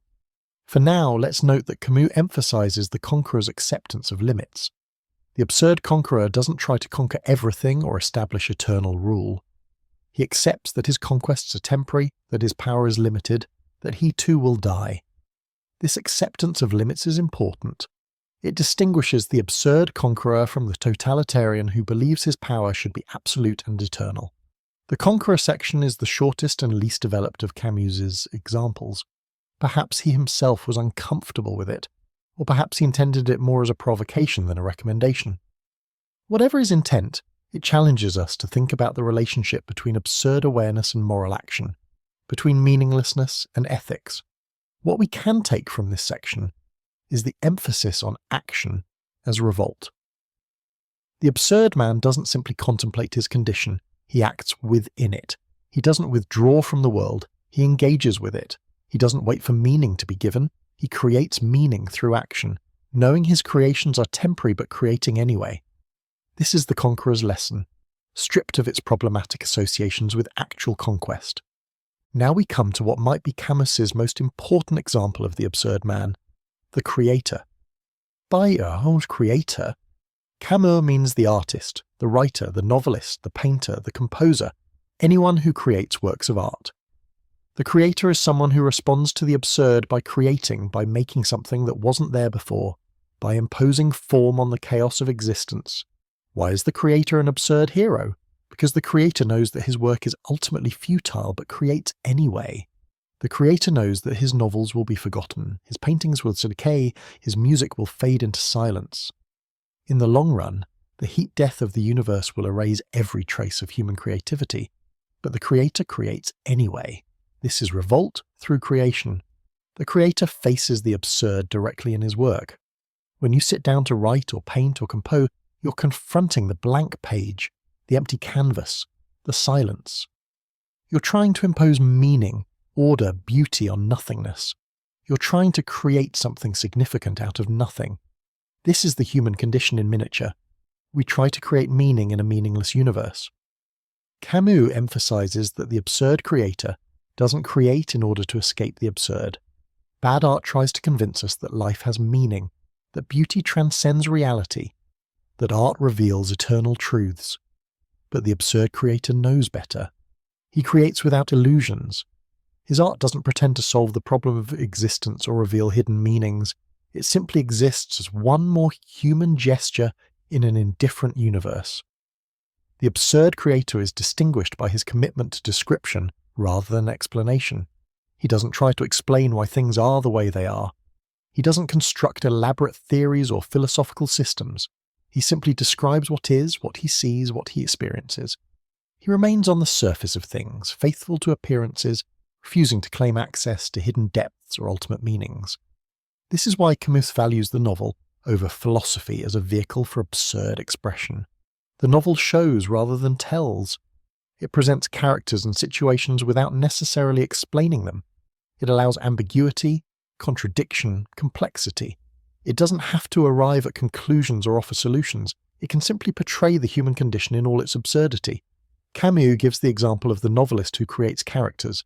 Each character is a life, a consciousness, a perspective on the world. By creating many characters, the novelist multiplies existence, lives many lives through imagination. This is similar to the actor, but the creator goes further. He doesn't just inhabit lives that already exist in scripts. He invents entirely new lives, new possibilities of existence. The absurd creator also demonstrates the theme of quantity of experience. By creating many works, exploring many themes, experimenting with many styles, the creator expands consciousness. Each work is a way of engaging with the world, of experiencing reality from a particular angle. The creator who produces abundantly lives more fully than the creator who produces sparingly. But there's a danger here that Camus warns against: the temptation to use art as an escape from the absurd. Many artists believe that art gives life meaning, that creating something beautiful justifies existence, that artistic legacy provides a kind of immortality. This is philosophical suicide. The absurd creator must resist these comforting beliefs. The absurd creator knows that his work won't save him. It won't make him immortal, won't give his life ultimate meaning, won't solve the problem of existence. The work is just another action in an absurd universe. But he creates it anyway, not because it will last forever, but because creating is what he does. The act of creation is in its own justification. Camus talks about the relationship between the creator and his work. The work is separate from the creator. Once it's finished, it exists independently. The creator can't control how it's interpreted or whether it endures. This separation is important. The creator doesn't cling to his works as if they're his children or his immortality. He creates them and lets them go, then moves on to the next creation. This attitude requires a certain detachment. The creator must care deeply about his work while he's creating it, must pour himself into it, must craft it carefully, must make it as good as possible. But once it's done, he must be able to let it go without needing it to validate his existence. This combination of intense engagement and ultimate detachment is characteristic of the absurd attitude. Camus also discusses what kinds of themes and subjects are appropriate for absurd art. He suggests that absurd art focuses on the concrete, the particular, the lived experience of being human. It doesn't deal in abstractions or grand theories. It shows people in situations, facing choices, experiencing emotions, living and dying. It remains faithful to the texture of actual existence. The absurd creator avoids didacticism. He doesn't use his art to preach or teach or convince. He doesn't have a message to deliver or a moral to convey. He simply creates, and the creation speaks for itself. The audience is free to interpret it however they wish. The creator doesn't claim authority over the meaning of his work. There's something democratic about this approach. The absurd creator doesn't set himself above his audience as someone with special knowledge or insight. He's just another person trying to make sense of existence through creativity. His works are offerings, not pronouncements. They invite engagement, not submission. Camus contrasts the absurd creator with the philosophical creator, the artist who tries to prove something, to demonstrate a thesis, to construct a systematic worldview through the art. This type of creator is escaping the absurd by using art to build meaning systems. The absurd creator resists this temptation. His art remains open, ambiguous, resistant to systematic interpretation. The creator also embodies the absurd relationship to time. Each work takes time to create, days, months, years. During this time, the creator is fully engaged, living in the work, absorbed in the creative process. But he knows the work will end, knows he'll finish it and move on. The time spent creating is valuable in itself, not because it produces something lasting. There's a beautiful paradox here. The creator works carefully, crafts his art with attention to detail, strives for excellence. But he does all this knowing it won't ultimately matter. He takes his work seriously without taking it too seriously. He cares without needing to care. This balance is difficult to maintain but essential to absurd creation. Camus suggests that the absurd creator experiences a particular kind of freedom. Because he doesn't need his work to justify his existence, he's free to experiment, to fail, to try new things. He's not imprisoned by the need for success or recognition. He creates for the sake of creating, and this freedom allows him to create more authentically. The creator also demonstrates revolt through the act of creating itself. In an indifferent universe that neither knows nor cares about human creativity, the creator creates anyway. This is defiance. It's saying, I know you don't care about my work, universe, but I'm going to create it anyway. I'm going to make something beautiful or meaningful or interesting, even though you'll eventually destroy it. There's joy in this creative revolt. The creator experiences the pleasure of making, of shaping materials, of solving problems, of bringing something new into existence. This joy doesn't depend on the work lasting or being appreciated. It's intrinsic to the creative process itself. The absurd creator finds happiness in creation, not in the hope of immortality through creation. Camus himself was a creator, a novelist, playwright, essayist. His discussion of the creator is perhaps the most personal of his examples. He's describing his own experience, his own way of responding to the absurd. He creates not because he believes literature will save the world or because he thinks his works will be eternal, but because creating is how he lives fully and consciously. The creator section points toward a possible ethics of the absurd. If creation without illusions is possible, if we can make art that acknowledges its own futility while still being valuable, then perhaps we can find other ways of acting ethically without grounding our ethics in metaphysical truths. The creator suggests a path forward. Do what you do with full commitment but without ultimate justification. Camus explores more deeply what it means to create in full awareness of the absurd. He wants to distinguish absurd creation from other kinds of creation, and to show how the creative act relates to absurd freedom. This is one of the most philosophically rich parts of the essay. Camus begins by emphasizing that creation is the most absurd activity possible. Think about it. You're taking time and effort to make something that will inevitably be destroyed. You're imposing order on materials knowing that entropy will eventually dissolve that order. You're expressing meaning knowing that the universe provides no backing for your meanings. What could be more absurd? But precisely because creation is so absurd, it's also the perfect expression of absurd revolt. The creator says to the universe, I know you're indifferent to me. I know you'll destroy everything I make. I know my efforts are ultimately futile, and I'm going to create anyway. This is the essence of revolt, continuing to act in full knowledge of futility. Camus distinguishes between creating with hope and creating without hope. Creating with hope means believing your work will last, will make a difference, will justify your existence. It means investing your creation with cosmic significance. But the absurd creator creates without hope. He knows his work won't last, won't ultimately matter, won't save him, yet he creates with full intensity anyway. This creation without hope requires a particular kind of courage.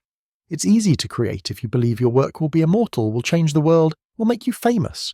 But to create knowing none of these things will happen, knowing your work is just one more transient phenomenon in an indifferent universe, that requires real strength.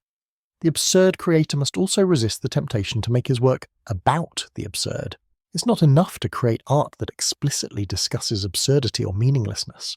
In fact, that might be a form of philosophical suicide, using art to domesticate the absurd, to turn it into a theme or concept rather than a lived reality. The absurd creator creates in awareness of the absurd, but doesn't necessarily make the absurd his subject.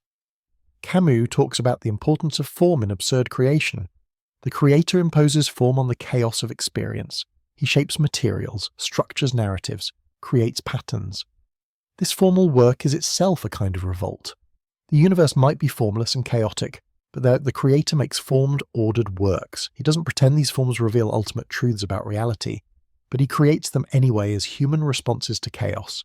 There's a tension here between form and content. The absurd creator must find forms that don't betray the absurd content of existence. If the form is too neat, too resolved, too meaningful, it falsifies experience. But if it's completely formless, it fails to be art at all. The absurd creator must walk this line, creating works that are formally satisfying without being falsely meaningful. Camus suggests that the absurd creator favors certain artistic strategies: multiple perspectives rather than single perspectives, ambiguity rather than clarity, open endings rather than closed resolutions, contradiction rather than synthesis. These strategies respect the complexity and absurdity of existence without trying to resolve or explain them away. The novel, Camus thinks, is particularly suited to absurd creation. Why? Because the novel can contain multitudes. It can present many characters, many viewpoints, many ways of living. It doesn't have to come to a single conclusion or teach a single lesson. It can show life in all its complexity without reducing it to a system or a message. Camus gives examples of novelists he admires: Dostoevsky, Kafka, Melville. What these writers have in common is their refusal to provide easy answers. Their works present absurd situations, characters facing meaninglessness, existence in its strangeness, but they don't resolve the absurdity. They let it stand. They remain faithful to the complexity of human experience. The absurd creator also has a particular relationship to truth. He doesn't claim his creations reveal ultimate truths about reality, but neither does he see them as mere fictions or lies. His creations are human truths. They capture something real about the experience of being human, even if they don't explain the ultimate nature of reality. This is truth without metaphysics, truth as description rather than explanation. There's freedom in this approach to truth. The creator doesn't have to worry about whether his work corresponds to some objective reality. He's not trying to discover or reveal pre-existing meanings. He's creating new things, new possibilities, new ways of seeing and experiencing. His work is additive rather than revelatory. It adds to the world rather than revealing what was already there. Camus emphasizes the importance of honesty in absurd creation. The creator must be honest about what he knows and doesn't know. He must avoid pretending to certainties he doesn't have. He must resist the temptation to provide false consolations or easy answers. This honesty is demanding. It would be easier to write works that pretend life has meaning or that offer hope of transcendence. But the absurd creator maintains this honesty as a matter of integrity. He owes it to himself and his audience to be truthful about the human condition. If existence is absurd, if meaning is created rather than discovered, if death is final, then his art should reflect these truths rather than obscuring them. There's also the question of the audience. For whom does the absurd creator create? Not for posterity, since he doesn't believe in the importance of lasting fame, not for universal humanity, since he doesn't believe in universal truths. Perhaps for himself as a way of living, fully and consciously. Perhaps for others like himself who recognize the absurd and seek ways to live with it. Perhaps for anyone who's willing to engage honestly with the work. The relationship between creator and audience is, ideally, one of equal sharing in absurd consciousness. The creator offers his work as his response to existence. The audience brings their own responses. Neither has authority over the other. The work exists in the space between them, open to interpretation, resistant to definitive readings. Camus talks about the rhythm of creation and rest. The creator works intensely on a project, pouring energy and attention into it. Then the work is finished, and there's a period of rest or transition before the next work begins. This rhythm mirrors the absurd awareness of time, intense engagement followed by release, creation followed by letting go. The absurd creator doesn't cling to what he's created. Each work is complete in itself, but it's also just one work among many possible works. The creator is willing to move on, to try something different, to explore new territories. This willingness to let go is part of living without hope. You don't need your work to be perfect or final because you're not seeking ultimate meaning through it. There's something playful about absurd creation. Because the creator knows his work doesn't have cosmic significance, he can approach it with a lighter touch. He can experiment, take risks, try things that might fail. The stakes are simultaneously very high, this is how he spends his limited time, and very low, it won't ultimately matter. This paradox allows for a particular kind of creative freedom.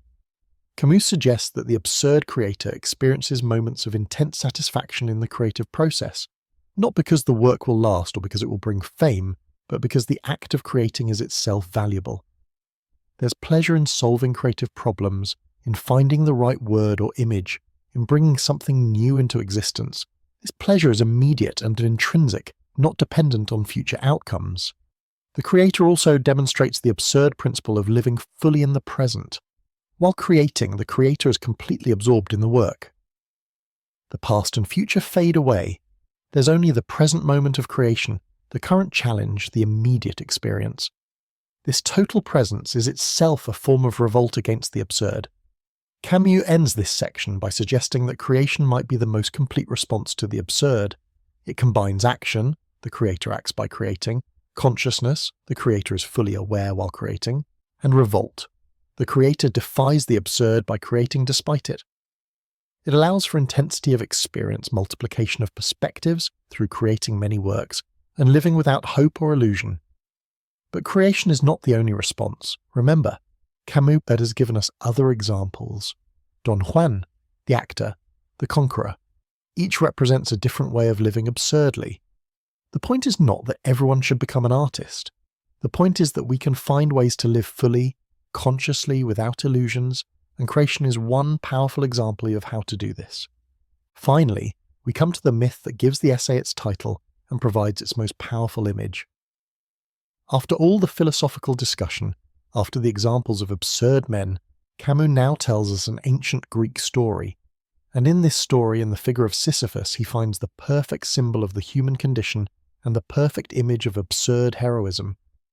Who is Sisyphus? In Greek mythology, Sisyphus was a king of Corinth known for his cleverness and craftiness. Different versions of the myth give different reasons for his punishment, but all agree on the punishment itself. After his death, Sisyphus was condemned to roll a huge boulder up a steep hill in the underworld. Just as he would reach the top, the boulder would roll back down, and Sisyphus would have to start over. This would continue for eternity. It's worth noting the different stories about why Sisyphus was punished. Some say he betrayed the secrets of the gods. Some say he chained up death himself, preventing anyone from dying until the gods freed death and punished Sisyphus. Some say he tricked the gods multiple times with his cleverness, earning their eternal wrath. The reasons vary, but the punishment is constant. Endless, meaningless labour. Why does Camus choose this myth? Because Sisyphus' situation is the perfect metaphor for the human condition. We work, we struggle, we push our boulder up the hill, and then it rolls back down. We build, and what we build is destroyed. We create meaning, and that meaning is dissolved. We live, and we die. Everything we do is ultimately futile, yet we must do it anyway.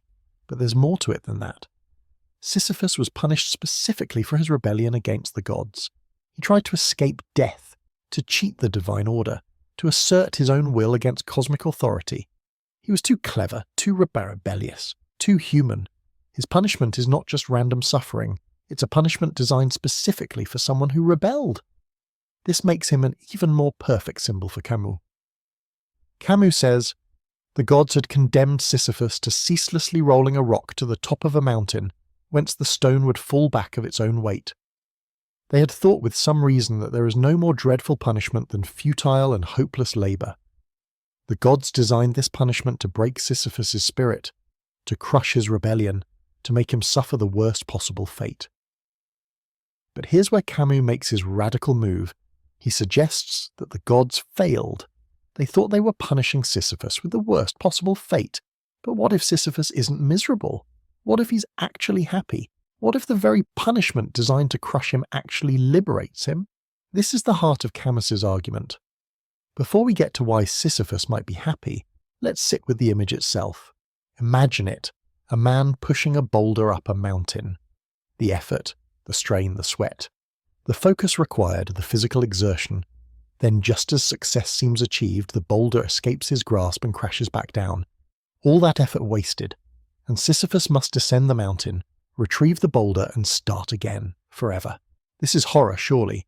This is the definition of hell, endless, meaningless repetition. No progress, no achievement, no escape, just the same futile task repeated infinitely. The gods thought they had created the perfect punishment, and on the face of it they succeeded. What could be worse than this?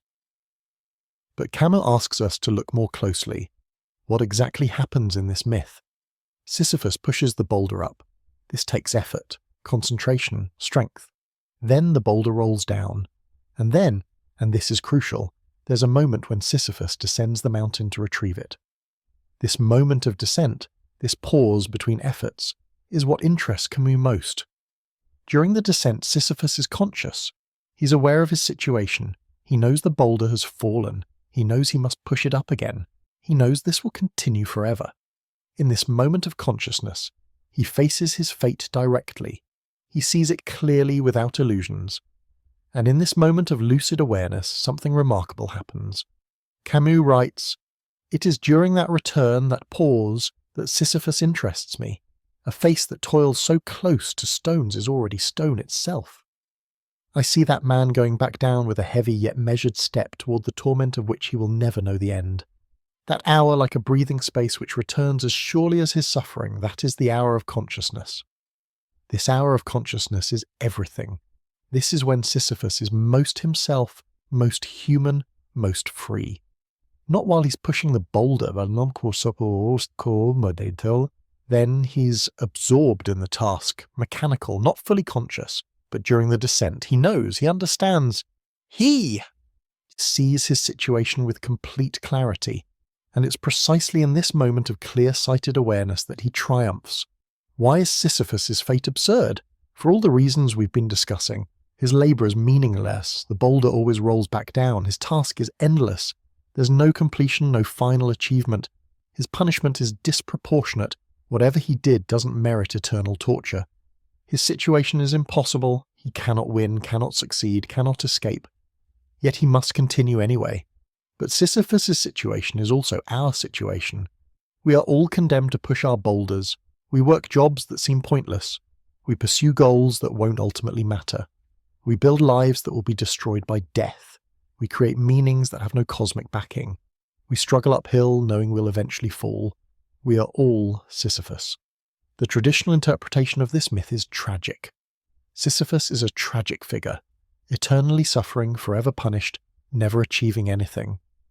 His story is meant to horrify us, to show us the worst fate imaginable. It's a warning. Don't rebel against the gods. Don't try to escape death. Don't be too clever for your own good. Accept your place in the cosmic order or face eternal punishment. But Camus rejects this tragic interpretation. He doesn't see Sisyphus as defeated or miserable. Instead, he sees Sisyphus as heroic, even happy. This seems paradoxical, maybe even absurd. How can someone in Sisyphus' situation be happy? How can eternal meaningless labour lead to happiness? This is what Camus needs to explain. The key is in that moment of descent, that hour of consciousness. In that moment, Sisyphus is not deceived. He doesn't tell himself comforting lies. He doesn't hope for rescue or redemption. He doesn't believe the gods will relent or that his punishment will end. He sees his situation exactly as it is, eternal, meaningless, futile, and he accepts it. This acceptance is not resignation or defeat. It's not giving up. It's something more profound. It's choosing his fate, making it his own. The gods gave him this punishment, but Sisyphus makes it his life. He transforms what was meant to crush him into an opportunity for consciousness, for revolt, for happiness. He takes what was imposed on him and makes it his choice. Camus is preparing us for his most radical claim, the claim that will end the essay. One must imagine Sisyphus happy. This will be the culmination of everything we've been discussing. The absurd freedom, absurd revolt, living without hope, living consciously and fully. All of it comes together in this image of a happy Sisyphus. Let's focus on that crucial moment, the descent. After the boulder is rolled back down, Sisyphus must walk down the mountain to retrieve it. This walk down is not part of his punishment in the obvious sense. It's not strenuous like pushing the boulder up. It's not painful or difficult. It's just walking, a pause, a breath, and it's in this pause that everything happens. During the descent, Sisyphus has time to think. He's not absorbed in the physical effort of pushing. He can reflect on his situation.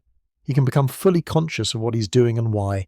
And this consciousness, this is what Camus finds most important. This is when Sisyphus is most truly himself, most fully human. What does Sisyphus think about during this descent?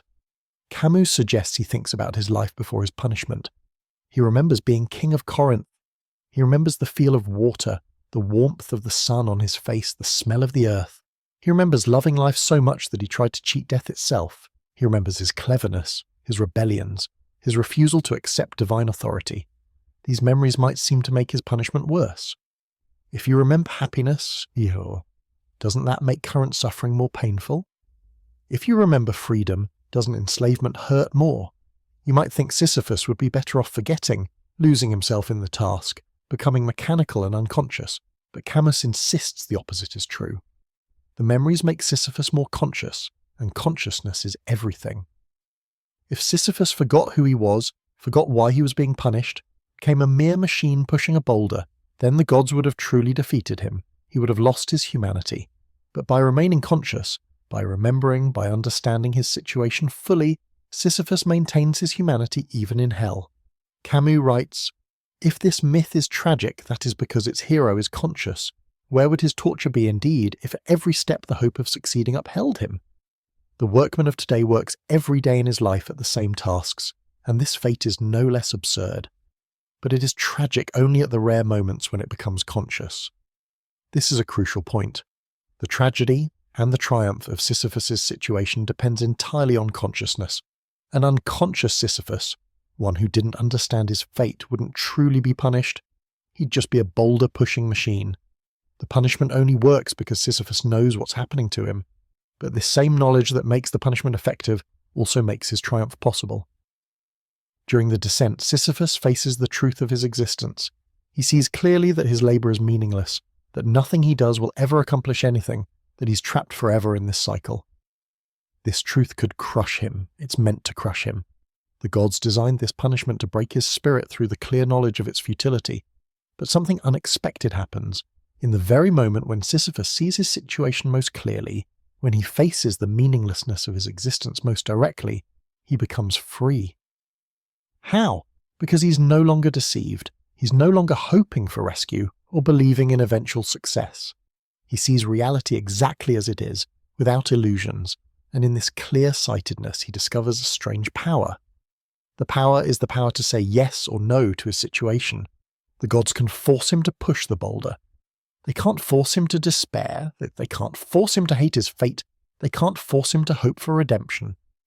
What happens in Sisyphus's consciousness during that descent, whether he accepts his fate or rails against it, whether he finds meaning in the meaningless or succumbs to nihilism, that's entirely up to him. Camus suggests that Sisyphus chooses acceptance. Not passive acceptance, not resignation, but active acceptance, defiant acceptance. He claims his fate as his own. He makes the boulder his boulder, the mountain his mountain, the task his task. What was imposed on him from outside becomes his choice from inside. This transformation is everything. Think about what this means. The gods thought they were punishing Sisyphus. But if Sisyphus chooses his punishment, if he makes it his own, if he says, yes, this is what I do, this is who I am the boulder pusher and I accept this fully, then is it still a punishment? Or has it become something else? Has it become his life, freely chosen, consciously lived? This is the height of revolt for Camus. Sisyphus revolts not by refusing to push the boulder. He can't refuse, the gods are too powerful. He revolts not by hoping for rescue. Hope would be a form of escape, a way of not fully facing his situation. He revolts by accepting his fate completely while remaining, fully conscious of its absurdity. He revolts by saying, this is absurd and I embrace it. This is meaningless and I make it mine. During the descent, Sisyphus is also free from the task itself. While he's pushing the boulder up, he must concentrate, must exert himself, must focus on the immediate physical challenge. But during the descent, he's released from this necessity. He can think, remember, feel, be himself. The descent is a space of freedom within the punishment. This freedom is brief and soon he'll reach the bottom and must push again. But it returns regularly. It's a rhythm. Exertion and rest, labour and consciousness, pushing and descending.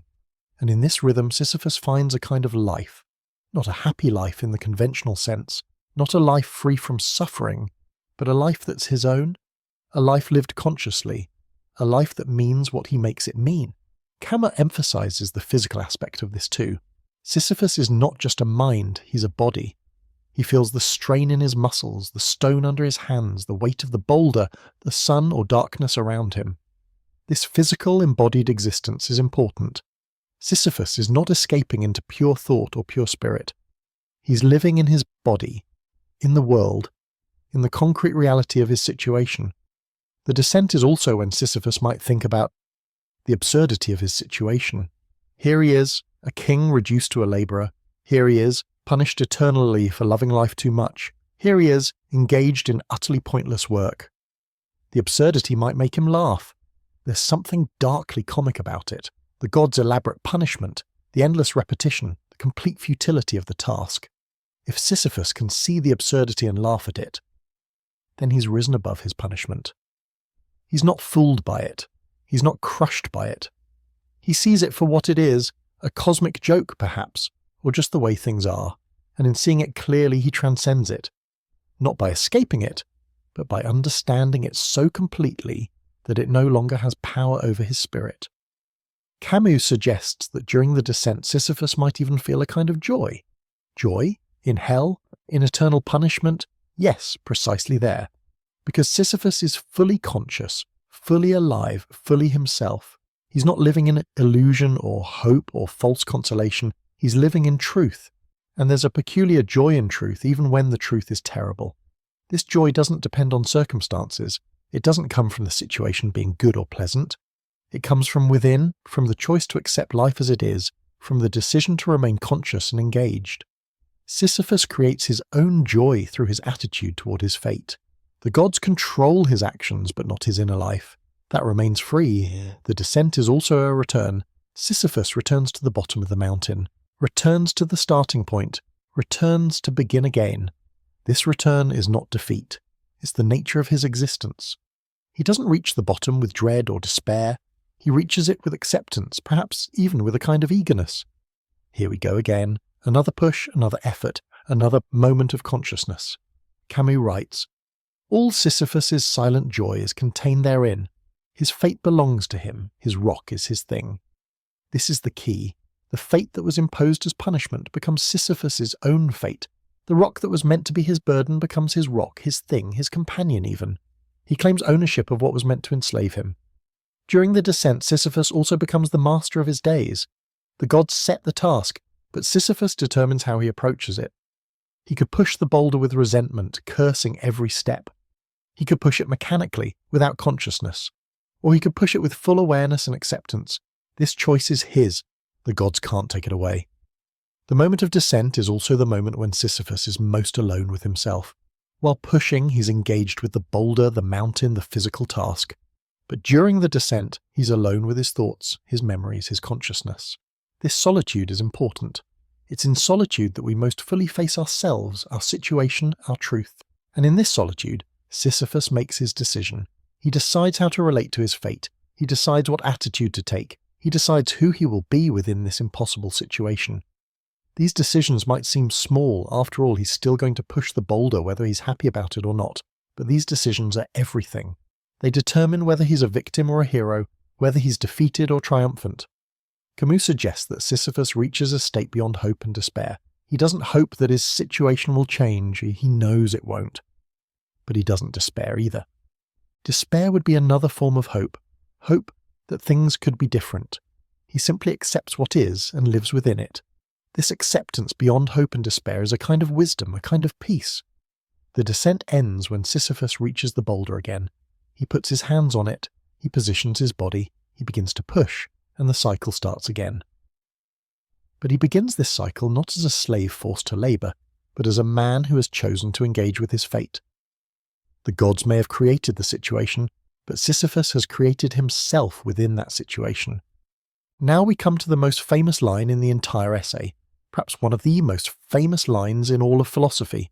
One must imagine Sisyphus happy. This is Camus's final word, his ultimate claim, his answer to the question of how to live in an absurd world. But what does it mean? How can Sisyphus possibly be happy? First, let's be clear about what Camus is not saying.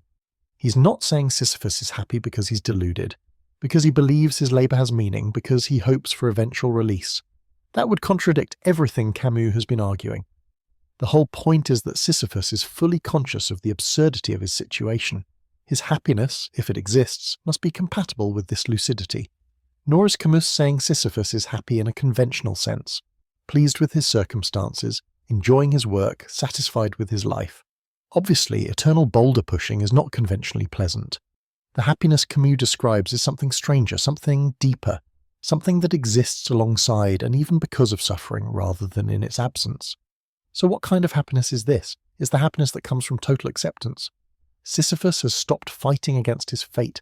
He's stopped wishing things were different. He's stopped hoping for rescue or change. He's accepted his situation completely.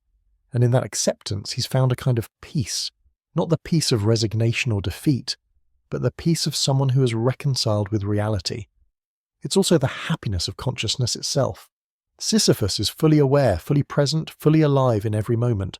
While he's pushing the boulder, he experiences the strain, the effort, the physical sensation of labour. During the descent, he experiences consciousness, memory, thought. He's not sleepwalking through existence. He's fully there, fully engaged. And there's a kind of happiness in being fully conscious, even of terrible things. There's the happiness of freedom too. Remember, Sisyphus is free in his consciousness, free in his attitude, free in how he relates to his fate. The gods control his actions, but not his inner life. He can choose to embrace his fate or rage against it, and he chooses embrace. This choice, this freedom, is a source of happiness. He's not a victim because he's claimed his fate as his own. Camus also suggests there's happiness in the struggle itself. Sisyphus is not passive. He's actively engaged in pushing the boulder. There's satisfaction in exertion, in using your body, in confronting a challenge. The struggle might be futile, but it's his struggle. He owns it. And there's a kind of joy in fighting, in continuing, in not giving up, even when you know you can't win. The happiness might also come from simplicity. Sisyphus's task is utterly clear. There's no ambiguity about what he needs to do. Push the boulder up the mountain. That's it. No complicated decisions, no ethical dilemmas, no uncertainty about his purpose. He knows exactly what his life consists of. There's a kind of peace in that clarity, even if the task itself is terrible. Camus writes, "The struggle itself toward the heights is enough to fill a man's heart." This is crucial. It's not reaching the heights that brings happiness. Sisyphus never reaches the heights in any permanent way. It's the struggle toward them, the effort, the exertion, the ongoing process of pushing. This is enough. This is sufficient. This can fill a heart. This is radically different from how we usually think about happiness. We think happiness comes from achieving goals, from getting what we want, from making progress, from succeeding. But Camus is saying happiness can come from the struggle itself, independent of success or progress. It's the journey that matters, not the destination. And in Sisyphus's case, there is no destination. There's also a kind of defiance in Sisyphus's happiness. The gods wanted to punish him, to make him suffer, to crush his rebellious spirit. But if he's happy, then they've failed. His happiness is a form of revenge, a way of defeating the gods even while submitting to their punishment. They control his body but not his spirit. They can make him push a boulder, but they can't make him miserable. This defiant happiness is not spite or resentment. It's something more profound. It's the assertion of human dignity in the face of cosmic injustice. Sisyphus says through his happiness, "You can do this to me, but you cannot destroy who I am. You can impose this fate, but I make it my own. You meant this as punishment, but I transform it into my life."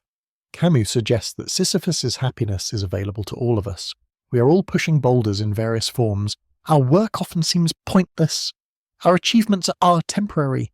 Everything we build will be destroyed. We're all condemned to repetitive tasks that accomplish nothing in the long run. But if Sisyphus can be happy, so can we. The key is consciousness and acceptance. We need to see our situation clearly, without illusions. We need to accept that life is absurd, that nothing has ultimate meaning, that we're all going to die and be forgotten. But we also need to say yes to life anyway. We need to embrace our boulder, whatever it is. We need to claim our fate as our own. This doesn't mean we can't try to change our circumstances. We can seek better jobs, healthier relationships, more fulfilling activities. But ultimately, whatever we do will have the same essential structure: effort followed by loss, building followed by decay, meaning followed by meaninglessness. The specific boulder doesn't matter as much as our attitude toward it. Camus is not preaching contentment with injustice or acceptance of oppression. He's not saying we should be happy with suffering or embrace victimhood. He's saying something more subtle. Within whatever situation we find ourselves, we have the freedom to choose our attitude. We have the power to accept or reject, to claim or deny, to be defeated or to triumph in spirit. The happiness of Sisyphus is not a constant state. It's not as if he's smiling all the time or in a state of bliss. It's more like an underlying orientation, a fundamental yes to existence that persists through all the particular moments of struggle and suffering. It's the difference between living in resentment and living in acceptance. There's also the suggestion that Sisyphus's happiness comes from a kind of mystical unity with his task.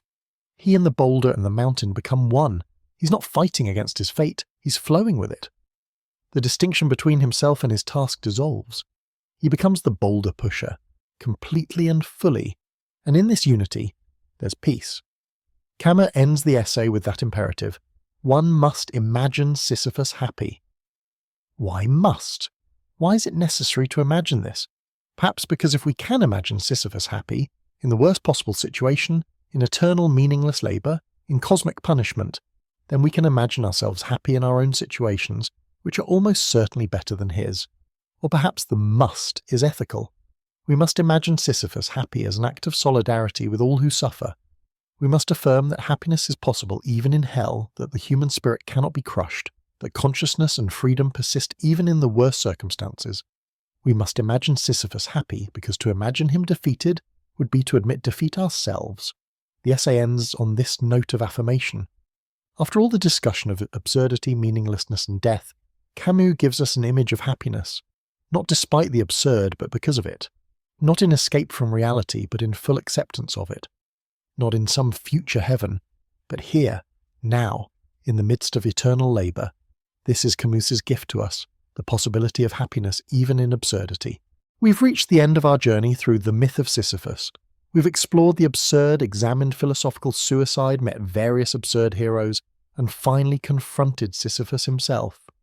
Now let's step back and think about what all this means for how we actually live our lives. Camus has given us a philosophy of the absurd, but it's not just abstract theory. It's meant to be lived. The question is, how? How do we take these ideas about meaninglessness, consciousness, revolt, and freedom and translate them into actual daily existence? How do we live as absurd men and women in the real world? First, we need to accept the starting point. Life has no inherent meaning. The universe doesn't care about us. There's no cosmic purpose we're meant to fulfill. We're not here for any particular reason. We're just here, alive, conscious, temporary.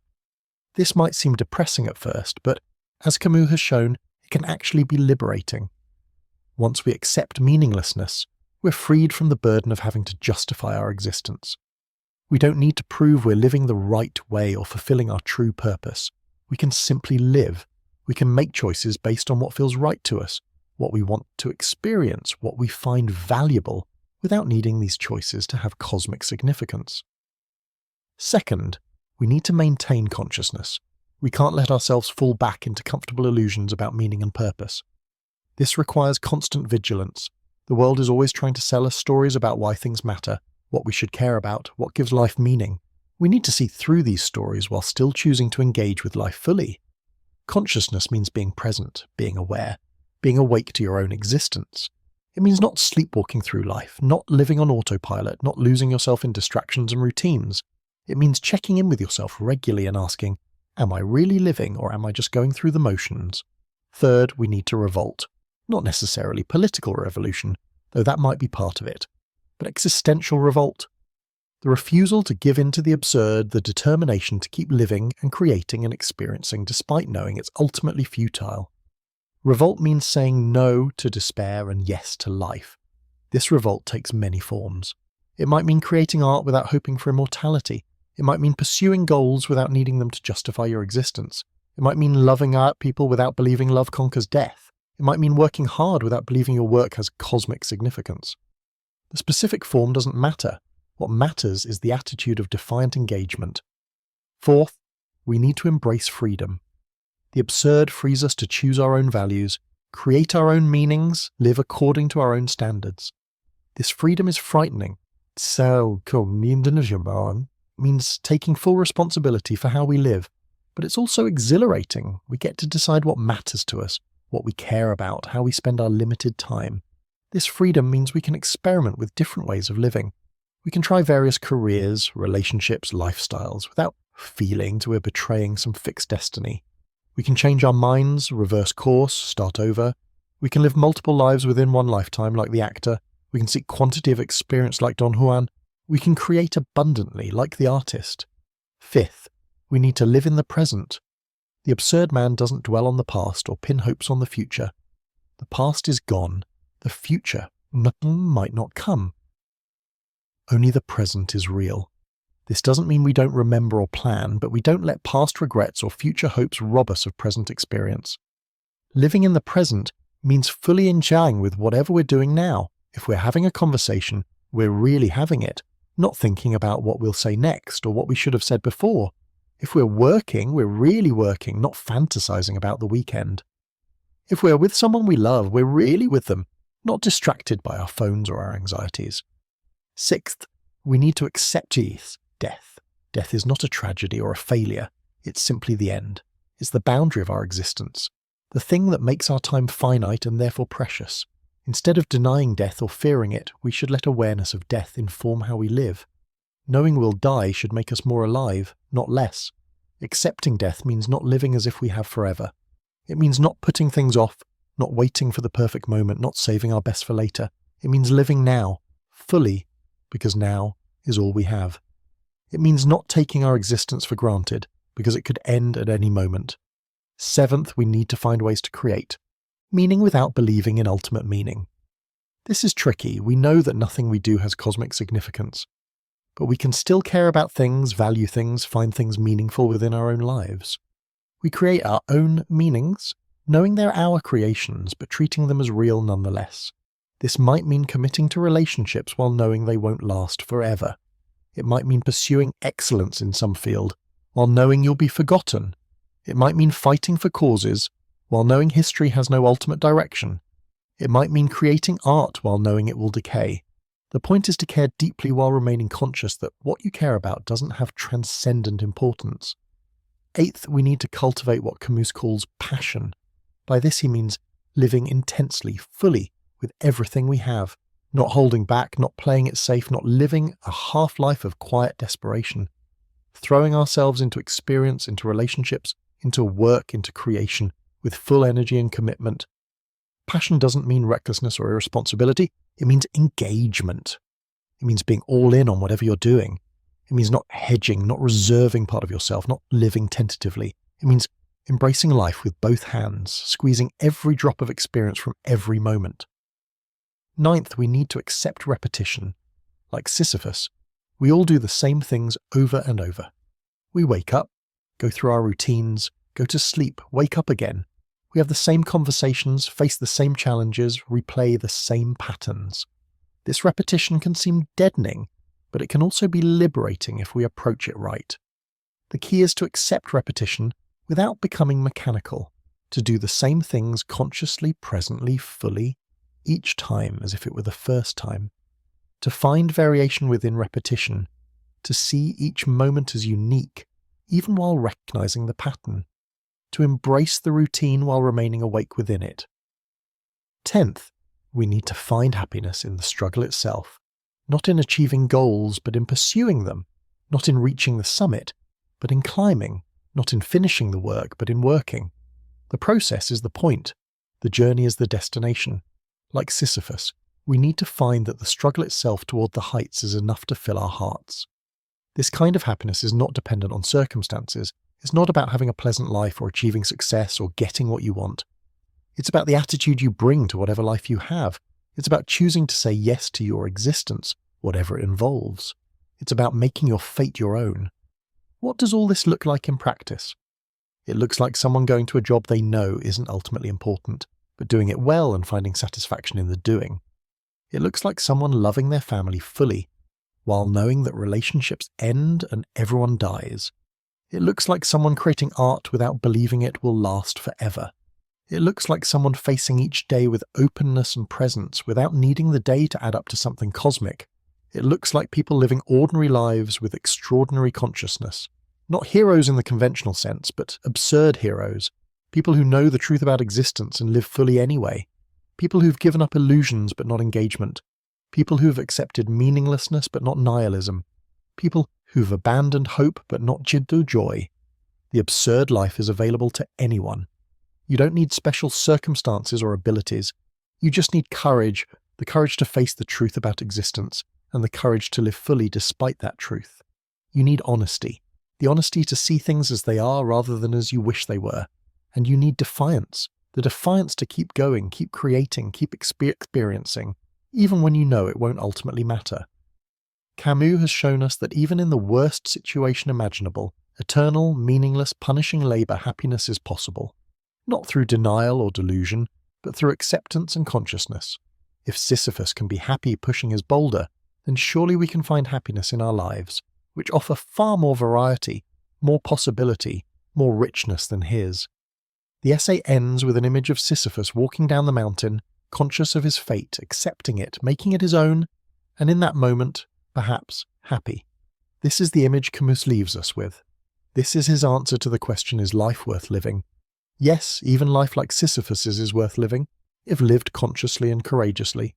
Yes, even in absurdity, even in meaninglessness, even in the face of death, life can be affirmed. We must imagine Sisyphus happy. But more than that, we must imagine ourselves happy. We must make our own descent from our own mountains, look at our own boulders, face our own fates and say yes. We must claim our lives as our own, embrace our struggles, find satisfaction in our efforts regardless of outcomes. We must revolt against the absurd by living joyfully within it. This is Camus' message. This is his gift.